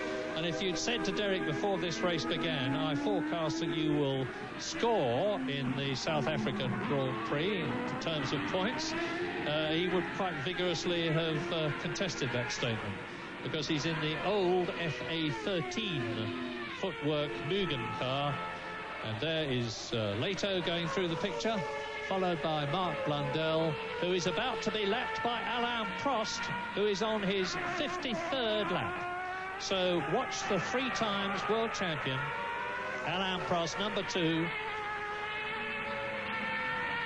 The man who's won more Grand Prix than anybody else in the history of Grand Prix racing. 44 of them so far. And why, you may say, did Damon Hill carry 0 as his number and Alain Prost carry number 2? The answer, of course, is that Nigel Mansell, who's probably, in fact, I believe, watching this race interestedly at Surfers Paradise, is the world champion of 1992, is sadly not racing in Formula 1 this year, and only the world champion can carry number 1. And when Prost was given a choice of whether he could be 2 or 0, he allegedly said, "Who wants to be a 0? I'll have 2, thank you very much." And judging from what happened to the unfortunate Damon Hill carrying the 0 today, Alain Prost may have been right. Well, he's lapped everybody except Ayrton Senna that is left in this South African Grand Prix. Last year's race was enormously processional, with Mansell leading Patrese and Patrese leading Senna, who finished in that order, 1st, 2nd and 3rd. There was a bit of a battle for 4th, 5th and 6th places. Alesi did very well there. In the end, it was Schumacher, Berger and Johnny Herbert who finished 4th, 5th and 6th last year. But Prost must just now be keeping his fingers crossed for reliability. And a smoky Lamborghini there. And that's Eric Comas, and these cars have gone pretty well all weekend. Qualified well, he and Alio. But that can't last. He's been smoking for a few laps, in fact. But I should think he's losing oil, and that's got to blow up sooner or later. Well, I hope he's not losing much oil, because if he is, and it's on the racing line, it's going to make things slightly difficult, to put it mildly, for the people who are still in the race.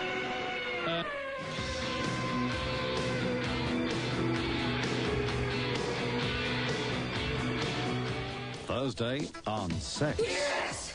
Yes! The do's and don'ts of faking it and fantasy phone calls. This one looks like a particularly nice fantasy. Watch Sex, the new series, Thursday 9:30 on 9. And that's an order.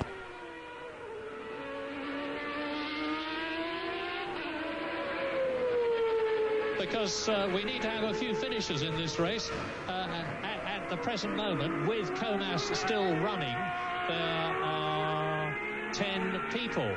Prost, Senna, Blundell, 1st, 2nd and 3rd. Fittipaldi, Berger and Brundle in 4th, 5th and 6th places.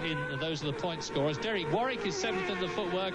Alboreto battling round in the Lola Ferrari, which handles badly because the car has had virtually no testing, and they need to go back to Huntingdon and make some new parts for the rear suspension to get the balance right and get the aerodynamics right. But nevertheless, Michele Alboreto is battling on in 8th position, 2 laps down, as is JJ Leto, who is in 9th place. Comas is still 10th, 3 laps down, and those are the only runners left. So there are 16 retirements. Into the pits he comes, and I am sure to retire, in which case that will be just 9 of them left. We've got Capelli out, Michael Andretti out from his first Grand Prix, Damon Hill out as a result of that spin, Zanardi and Herbert out as the result of their coming together. Philippe Alliot is out in the Larousse, Jean Alesi out in the Ferrari, Wendlinger in the Sauber, Schumacher in the Benetton, Patrese in the Benetton, and now Eric Comas in the Larousse Lamborghini. Well, we expected it to be different in the South African Grand Prix this year, and that it has proved to be already. Now, fingers crossed, 9 cars left, and I didn't expect the attrition to be anything like this. It's the sort of thing that you expect at Monaco, but not here to that extent. The Prost still running steadily onwards. Well, at the moment, the 2 top drivers in Grand Prix racing, Alain Prost and Ayrton Senna, continue to run 1st and 2nd. but they're the only two on the same lap, because Mark Blundell in the Ligier Renault will probably be very happy to hold station. There's no point in him speeding up. He's a lap behind the other two. And to finish third in your first race for a new team would be a very significant achievement, particularly for a chap who's been out of Grand Prix racing for a full year. So the first three positions look frozen unless any of them have trouble. Fittipaldi is still in fourth place, and that's the highest he's ever been. That's in the Minardi. Gerhard Berger, by default, is in fifth position, and I don't mean that unkindly, because the Ferrari is probably handling as badly in the race as it did in practice. Harvey Postlethwaite, the team manager, told me this morning that they were marginally better than they had expected to be, but very marginal, he said. Martin Brundle is sixth, Eric Warwick is seventh, 2 laps behind. Michele Alboreto is still in eighth position, and JJ Leto is in ninth place, and the last runner, well done. You've just seen him passed again by Alain Prost that you're looking at, car number 2. Yes, well, Prost has cruised on to a huge lead now, nearly 50 seconds, and he's still lapping in round about the 1 minute 20 second dead, just under some of the laps.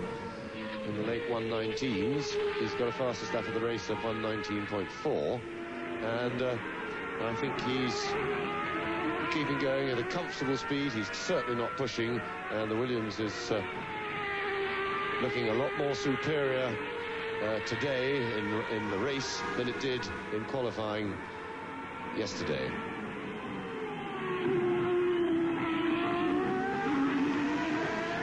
Well, if Alain Prost wins here, and I say if, because although he's now 50 seconds ahead of Ayrton Senna, you can never be sure in motor racing. So many times we've seen a secure leader on the last lap have to retire.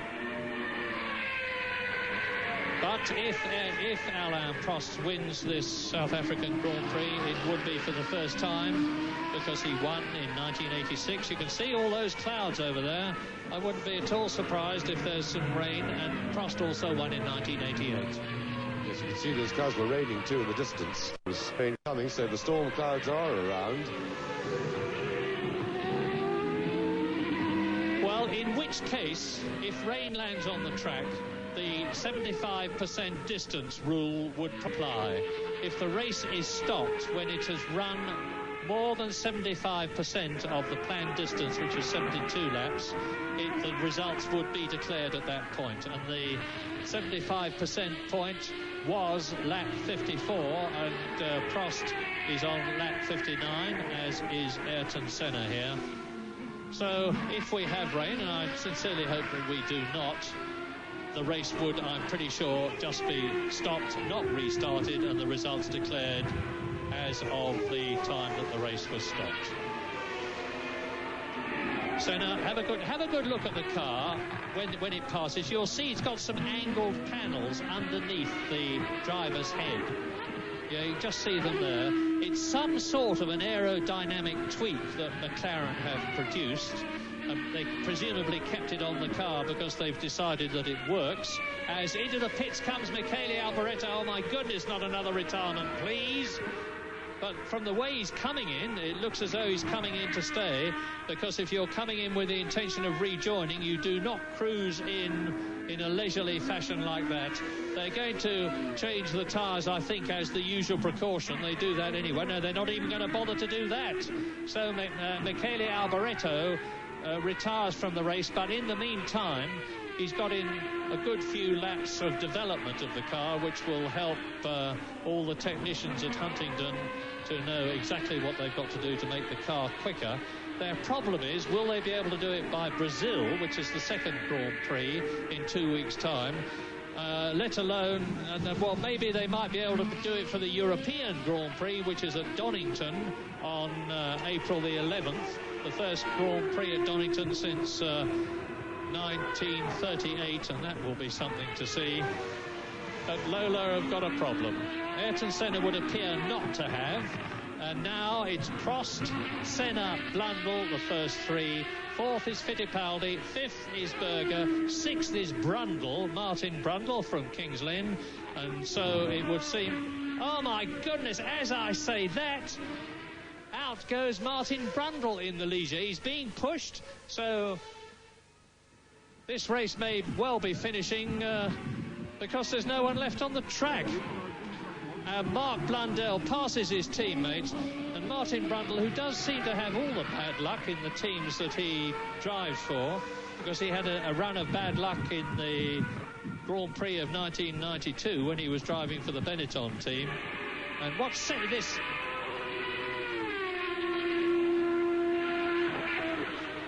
Well, Senna, I was about to throw a wobbly and say he looked to me to be going rather slow, and I'm hoping he wasn't the retirement, but he may well be going slower simply because he doesn't need to go any quicker.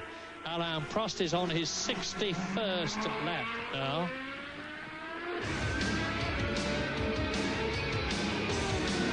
Brought them out from nearby Johannesburg. Ayrton Senna.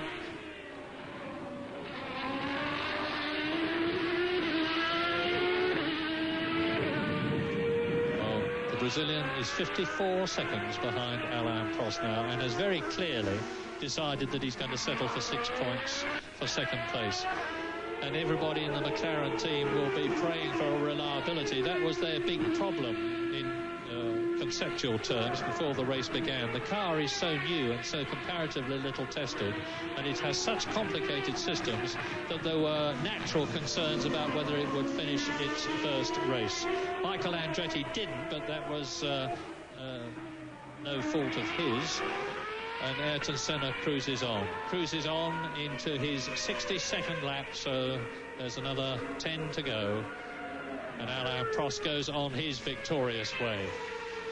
What does this mean as far as Williams and McLaren are concerned? Well, it would seem that the Williams FW15C, the new car, although the third version of it, so intense has been the development, has still got very much the edge over everything else. Last year it was Mansell and Patrese that were showing everybody the way. This year it's Prost. Damon Hill, I'm pretty sure, would have climbed his way up through the field had not he been nerfed by Zanardi. But the McLaren with the new car have driven a fine race. Ayrton Senna holding that second position and settling for second place. The Ligiers have done well because they're the only team with both cars in the top 6 places, and somebody preparing for... No, it's nobody preparing for a tyre stop. It's Gerhard Berger. Gerhard Berger will be coming in for tyres. And the significant point about that shot was that they were rain tyres, and off goes the Ferrari. This is Berger. This is Berger on car camera. The course is wet or getting slippery. Ferrari have got the message and are bringing Gerhard Berger in for rain tyres on lap 63 out of 72. Now, Alain Prost will be tiptoeing his way round the circuit. Is he going to just slow right down with a massive lead over Ayrton Senna and just drive within the limitations of the slick tyres that he's on now, with no tread pattern to cut through the film of water which is building up on the track and give him the grip that he needs? Or is he going to decide, with a 50-second lead, I can afford to come in and take on another set of tyres and play safe? I suspect the latter. So do I.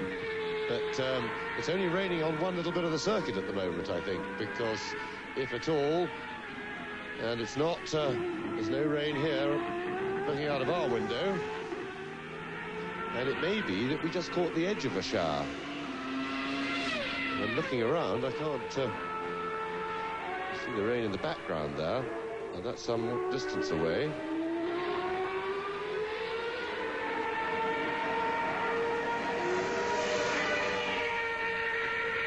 And that was oil on the circuit. I think that may have been... it was a trail of oil there, possibly from the Lamborghini.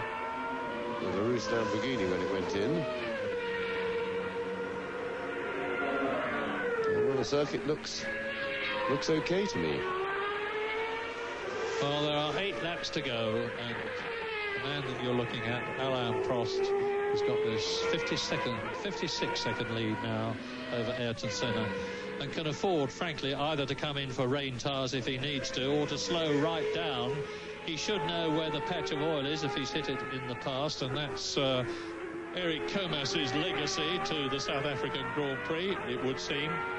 Mark Blundell still in a secure 3rd place ahead of Christian Fittipaldi. So it's Williams leading, McLaren 2nd, Ligier 3rd, Minardi 4th. The Ferrari of Gerhard Berger that we nearly went off the track and into the tire wall with just now is in 5th place. In 6th position, now that Martin Brundle has retired, it is Derek Warwick. Derek Warwick out of Grand Prix racing for 2 seasons, having driven for Jaguar and Peugeot.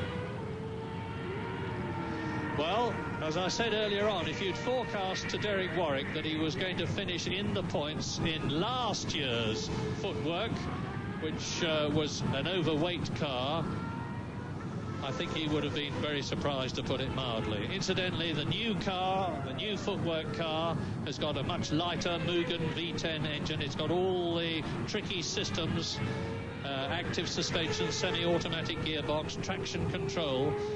But sadly, when Derek was testing it at very great speed, this is the Williams pit, Richard West on the left and Bradshaw on the right.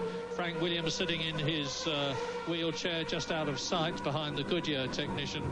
And this is the tense time for the Williams garage, because their car is out in the lead, having shown its superiority in 1993 thus far that it enjoyed in 1992, as Ayrton Senna in 2nd place closes up on Christian Fittipaldi in 4th position. And the Brazilian will be overjoyed if he stays there, and I hope he does, because if many more drop out, we're not going to have 6 cars finishing the race and scoring points.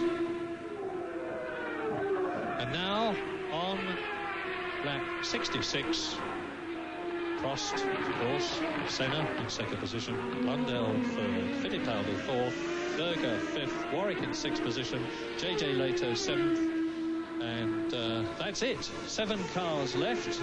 Martin Brundle out of the race. Alain Prost has made the fastest lap so far, 1 minute 19.492, and that compares with last year's lap record of 1 minute 17.5.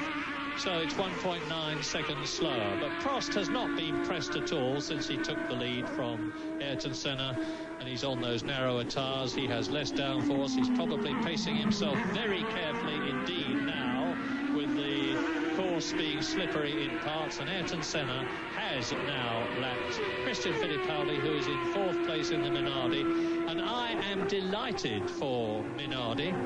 I'm just trying to...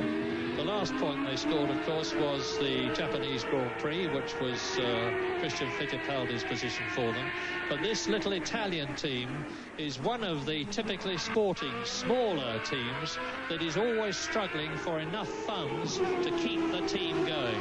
And it was to help them that, rightly or wrongly, and it's a matter of considerable debate, all these changes have been made this year to reduce the number of tyres the cars can use, to reduce the amount of practice they can have, to limit the use of the spare car, and also even greater changes next year, which are planned. I don't know whether it's going to happen, but the plan is to ban all the complicated electronics, which some people say drive the car rather than the driver. And Minardi desperately need all the money they can get, and will more than welcome the prize money that they look like getting for 4th position from Christian Fittipaldi, as we watch the doughty Austrian Gerhard Berger in the Ferrari. Well, his perseverance looks like paying off. He is in 5th position. Car number 28 in his 132nd Grand Prix. Gerhard Berger went to Ferrari because he was so overshadowed by Ayrton Senna that he couldn't see himself doing well in the McLaren team. And he therefore went to Ferrari, and he chose just the right time to do it, the Belgian Grand Prix last year. I say he chose just the right time to do it because he is undoubtedly, as a result of that, the highest paid driver in Grand Prix racing. Ferrari desperately needed somebody good to accompany Jean Alesi, having fired Ivan Capelli. They paid top dollar, as it were, to get Gerhard Berger. Prost's getting more. Prost gets considerably more, but they keep quite quiet about that, in fact. But certainly, but then Prost's deal, to be fair, Murray, was done a long time before that, when there was more money around. But you're quite right in that Gerhard Berger got the last of the big bucks. Because now there is, I understand, a sort of unofficial limit that the Grand Prix drivers' maximum pay is to be limited to £5 million a year. We should be so lucky. But not many of them get that. $5 million a year, I'm sorry, which makes it even worse for the poor devils, doesn't it?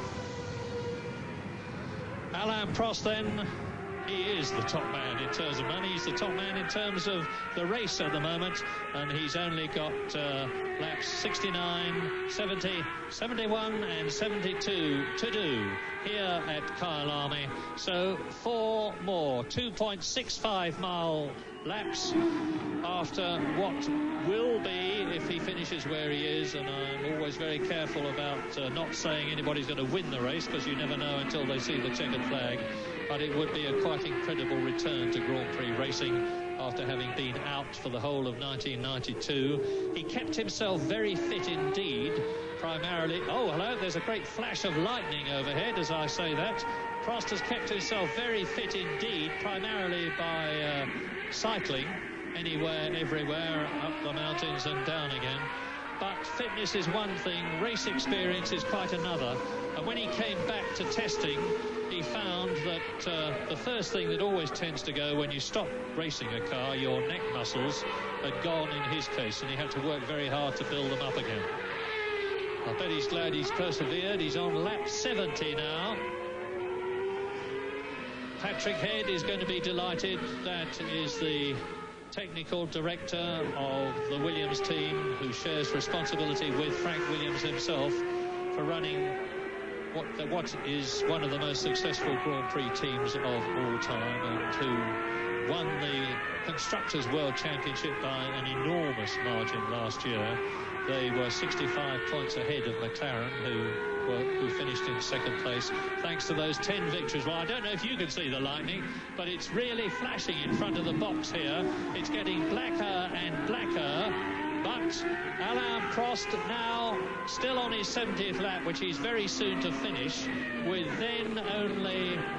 Well, you can see the skies up above. With only 6 or 7 miles to go, could afford to back right off and really tiptoe round. You saw the car step slightly out of line there, active suspension notwithstanding.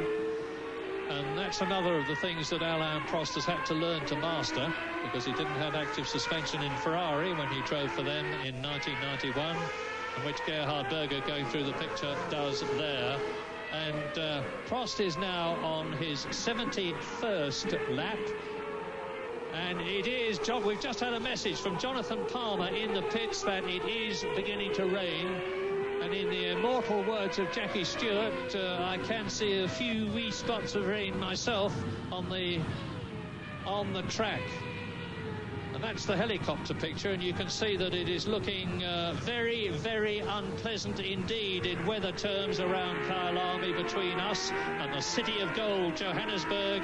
And you can see now the spray coming up from the tyres as Alain Prost dives inside Gerhard Berger. But very soon the Frenchman will be starting his last lap to win, I think, I hope. Well, you can see the rain on the screen now. It is starting to come down very hard indeed. Prost slows down. Gerhard Berger closes right up on him.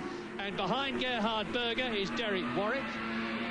Well, now this is starting to get very exciting for the race. Derek Warwick tries to pass Berger, but don't get too excited about it, because he's 2 laps behind the Austrian in the Ferrari. But you're looking at the first man now, the 5th man now, and the 6th man now. That's Alain Prost, Derek Warwick and Gerhard Berger in respectively Williams, Footwork and Ferrari. And Alain Prost is going to crest the rise. He goes over the line, and he is now on his 72nd and last potentially victorious lap. Yes, well, he can certainly afford to tiptoe right round. I think that's the drive-round circuit, and the rain is really tipping down there, but we're on the last lap. Prost, the secret when riding on slick tyres in these conditions is to change right down in the gearbox. It's the only way a driver can really know that he's going slowly enough. But Prost, with all his experience, you know, the wisdom is, and there's the lightning flicking across the screen, and the clever way to do it is to put the car right down into first gear. And that looks pretty unpleasant, but luckily they haven't got long. Well, just look at it. Who would have thought that this was going to happen yesterday and the day before, when we had the most marvellous weather and nothing like this? But it's only a few yards now for Prost. Let's hope he doesn't do anything daft, but he's most unlikely to with all his experience. He will stay behind J.J. Leto and Derek Warwick. Derek Warwick is going to finish in the pits. In the points. Hopefully not in the pits, but there's Berger. Berger is out. Gerhard Berger goes off. And Leto, I think, is challenging Warwick for his, well, now 5th place.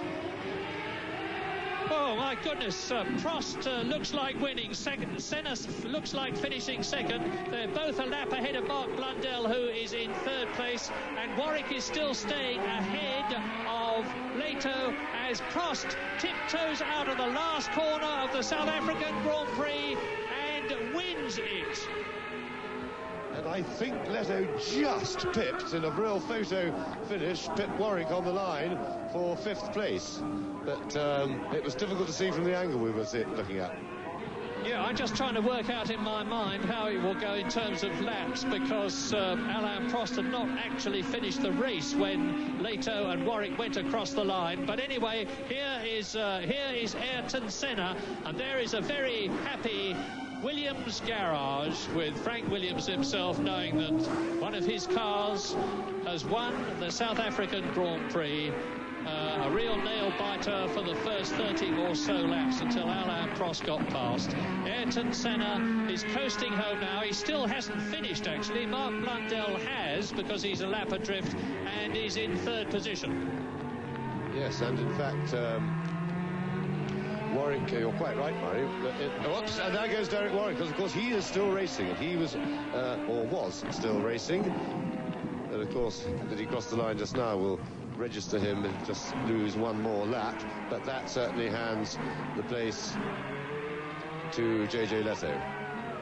Ayrton Senna crossing the line probably slower than he's ever crossed it before, but he should worry, because in the process he finishes in 2nd place. The South African Grand Prix undeniably won by Alain Prost in his Williams Renault on his Grand Prix return, as the desperately unfortunate Derek Warwick climbs out of his footwork Mugen.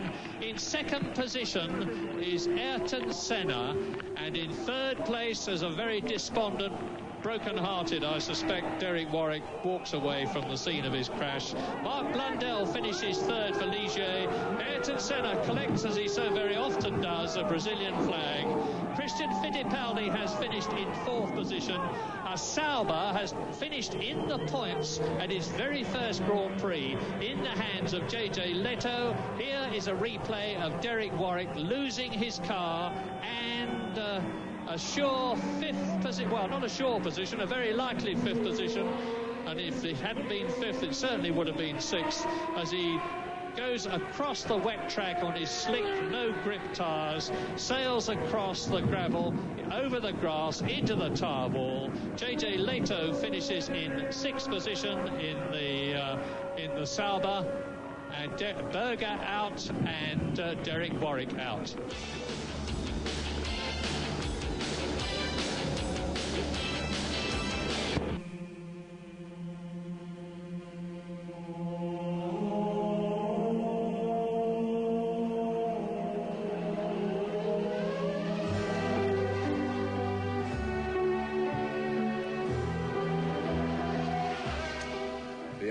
Of a racer. What can be read, I guess, looking at some of the looks that you see coming out of those visors as well. What an incident-packed race, first time out, AJ. I mean, well, I didn't think we were going to have too many finishes, but even though disappointing a lot of cars went out, I guess potential is there this year to see some pretty good close racing. Yeah, exactly. I think that the race looked like it was going to have a lot of promise at the beginning, and then I think it got, quite frankly, a bit boring, a bit of a procession. But it does bode very well for the future, because I think Sauber look fantastic. I mean, they've only just scratched the surface. The McLaren team have a lot of work to do. And I think that it does bode very well for the next race. I think we're going to see a lot of teams now putting into practice what they've learned from this race, and I think it bodes very well for a good, close season. Will Senna stay with McLaren? Hard to say. Beaten by 56 seconds, I don't know. He might do a runner. I don't know. I think he'll probably go back and have a bit of a talk now and just see what engines are available to the team, what they've got in the pipeline for development, and how much testing. I really don't know. I mean, I wouldn't sit here and say yes or no, definitely. No. It'll be interesting, though, won't it? Yep. All right, well, let's have a look now as the winners are up on the podium. There he is, Ayrton Senna. I mean, the big question mark is whether he will stay with McLaren. He vowed if he couldn't be competitive, he wouldn't hang around. Alain Prost, a triumphant return for him. Mark Blundell, first time on the podium ever. Fantastic result. Mark Blundell is a fantastic driver. I mean, I saw him a couple of years ago when he was in the Brabham team with Brundle, and I rated him very highly indeed. All right, well, there's the results. You can see Alain Prost out of retirement after a year. First up winner in the Williams, 10 points for them. Ayrton Senna, fantastic comeback for him, I guess, after 3 months of doing nothing on the beach in Brazil. Mark Blundell, great effort for him. And Christian Fittipaldi, continues to impress. JJ Leto in that Sauber, and Gerhard Berger in the Ferrari. Some unfamiliar names there, but that can only be a good thing for Formula One, as AJ has already said. Well, we had a big bonus tonight, having Mario Andretti, a former champion, of course, 1976 in the Lotus, that was right, wasn't it? 78. In the Lotus, of course, and Nigel Mansell, the current world champion, joining us at the Marriott Hotel. We thank the Marriott Hotel for their help in setting it up in their presidential suite. Well, both of the fellows have been doing a lot of travelling. They left the room around about half an hour ago, but before they did leave, they had a talk to our Barry Sheen, got his or their thoughts on what they saw in the first of the Formula One races tonight. So let's go back to the Marriott Hotel in Surfers Paradise. Barry Sheen talking with Nigel Mansell and Mario Andretti. Thanks a lot, Daryl. Well, we've been entertained by the Formula One race, and next weekend it's your chance at the FAI IndyCar Grand Prix. You're looking forward to it? Absolutely. I mean, mixed emotions, but I couldn't wish for a better teammate than Mario, and to be starting off the season in Australia I think is great. The only thing is I've finished the season in Australia for the last 8 years, so to be here starting the season is a little bit different. What was it like first getting in an Indy car? Was it a bit of a culture shock by comparison to Formula One? No, I mean, I've got to take my hat off to everybody who's been in IndyCar racing all these years, because, I mean, it's more or less like a Formula One car. I mean, yes, there are differences. The biggest difference, I think, is 500 pounds heavier, but, I mean, everything else is just like a Formula One car. And the engine, especially, is very strong. And what about when you first drove on the oval? Was it sort of awe-inspiring? Well, that's a different science. I mean, there's no question about it. I mean, how Mario has done, was it 30-something Indianapolis? I mean, there's no way. I mean, I'm going to emulate that. I'm just grateful to be with such a good team as the Newman Haas team, and to have Mario setting up the car, because it's a big, big difference to this kind of racing we're watching now. Have you been helping him a lot then, Mario? Not really. No, actually, he's been pretty much on his own. We've done some separate testing, and he obviously is getting a good help from the engineer that he has, that really up on things. And as he says, I think we've been lucky. We've had some good setups. The cars are pretty much in the ballpark, and it's a matter of adjusting it to each driver's pleasure, if you will, and go from there. But things are not perfect, but I think they're good. And the cars at this point, I think we have a better car than last year. We have definite improvements in the engine area. So I think we're really as ready as you could hope to be to start the season, I think. Was everybody pretty surprised at how quick Nigel adapted to it? I wasn't. If anyone else was, I don't know. I don't. But you know, obviously, for anyone that breaks in a new series, you always have your doubts. You know, whether they're going to grasp the situation quickly or not. But I'm not surprised at all. In fact, I said that from the beginning that I didn't think he'd have any problem at all adjusting. You've had a look at the circuit. What do you think of it, Nigel? I think it's great. I think, you know, the organisation up here is second to none, and I think the circuit's very, very interesting, and I just can't wait, really, especially watching this race here today, to sort of get at it ourselves next week. So with all the help that Mario's given you, you're going to cut him any slack on the weekend? I'll tell you what. We'll be a good team. Better. Well, let's hope the old man needs it. Oh, don't be like that. Let's hope it's good anyway. All right, Dazzle, back to you. Good on you, Baz. Well, it was really nice of the guys to sit in like that. I mean, there's been a lot of travelling, a lot of setting up, and Nigel, of course, has had so many press conferences since he got in the country. He really wants to get out and start racing. I really appreciate that. It was great. Yeah, it would appear that he's already getting into the American mode of making himself more available, which the Indy drivers do. I mean, it's all to their credit. I mean, they do make themselves extremely available, as we have found over the last couple of years when we've been up there covering the Indy race. And it would appear now that Nigel's taken a leaf out of their book, which is good. Well, that's a good thing, and thanks to the Marriott Hotel once again in Surfers Paradise. A lot of work had to go into that, and to provide the presidential suite as you did, we really appreciate that. Okay, as we've said so many times, the big sports just keep coming on here at Nine's Wide World of Sports. We move to Brazil for the next Grand Prix. That's live coverage, 3 a.m. on Monday the 25th of March, but check your local guides for that. Tuesday morning at 4 a.m, Ian Chappelli back again. We'll be here to host live coverage of the Lipton Players Championship from Florida. Good tennis that. Next week, of course, full of live tennis action. And starting out next Friday, our coverage begins of the 93 FIA Indy Gold Coast Grand Prix. So lots of great sports coming your way right here on Nine's Wide World of Sports. And, of course, we've got the Australian Surf Lifesaving Championships. They're coming out of Surfers Paradise, and the 500cc bikes just a couple of weeks away out of Eastern Creek. So we'll keep you entertained. So, AJ, well done again today. Congratulations. It's great to see you back on the winner's podium, as they say. Hey, it's good to be there. Yeah, I know. You've been smiling like a Cheshire cat the entire night. Hope you've enjoyed our coverage. Don't forget some big ones coming right around the corner, and we'll all be back on the Gold Coast. We're leaving on Tuesday. We've got a big week to bring you there, and a weekend next weekend that you're really going to enjoy. See you next time round on Nine's Wide World of Sports.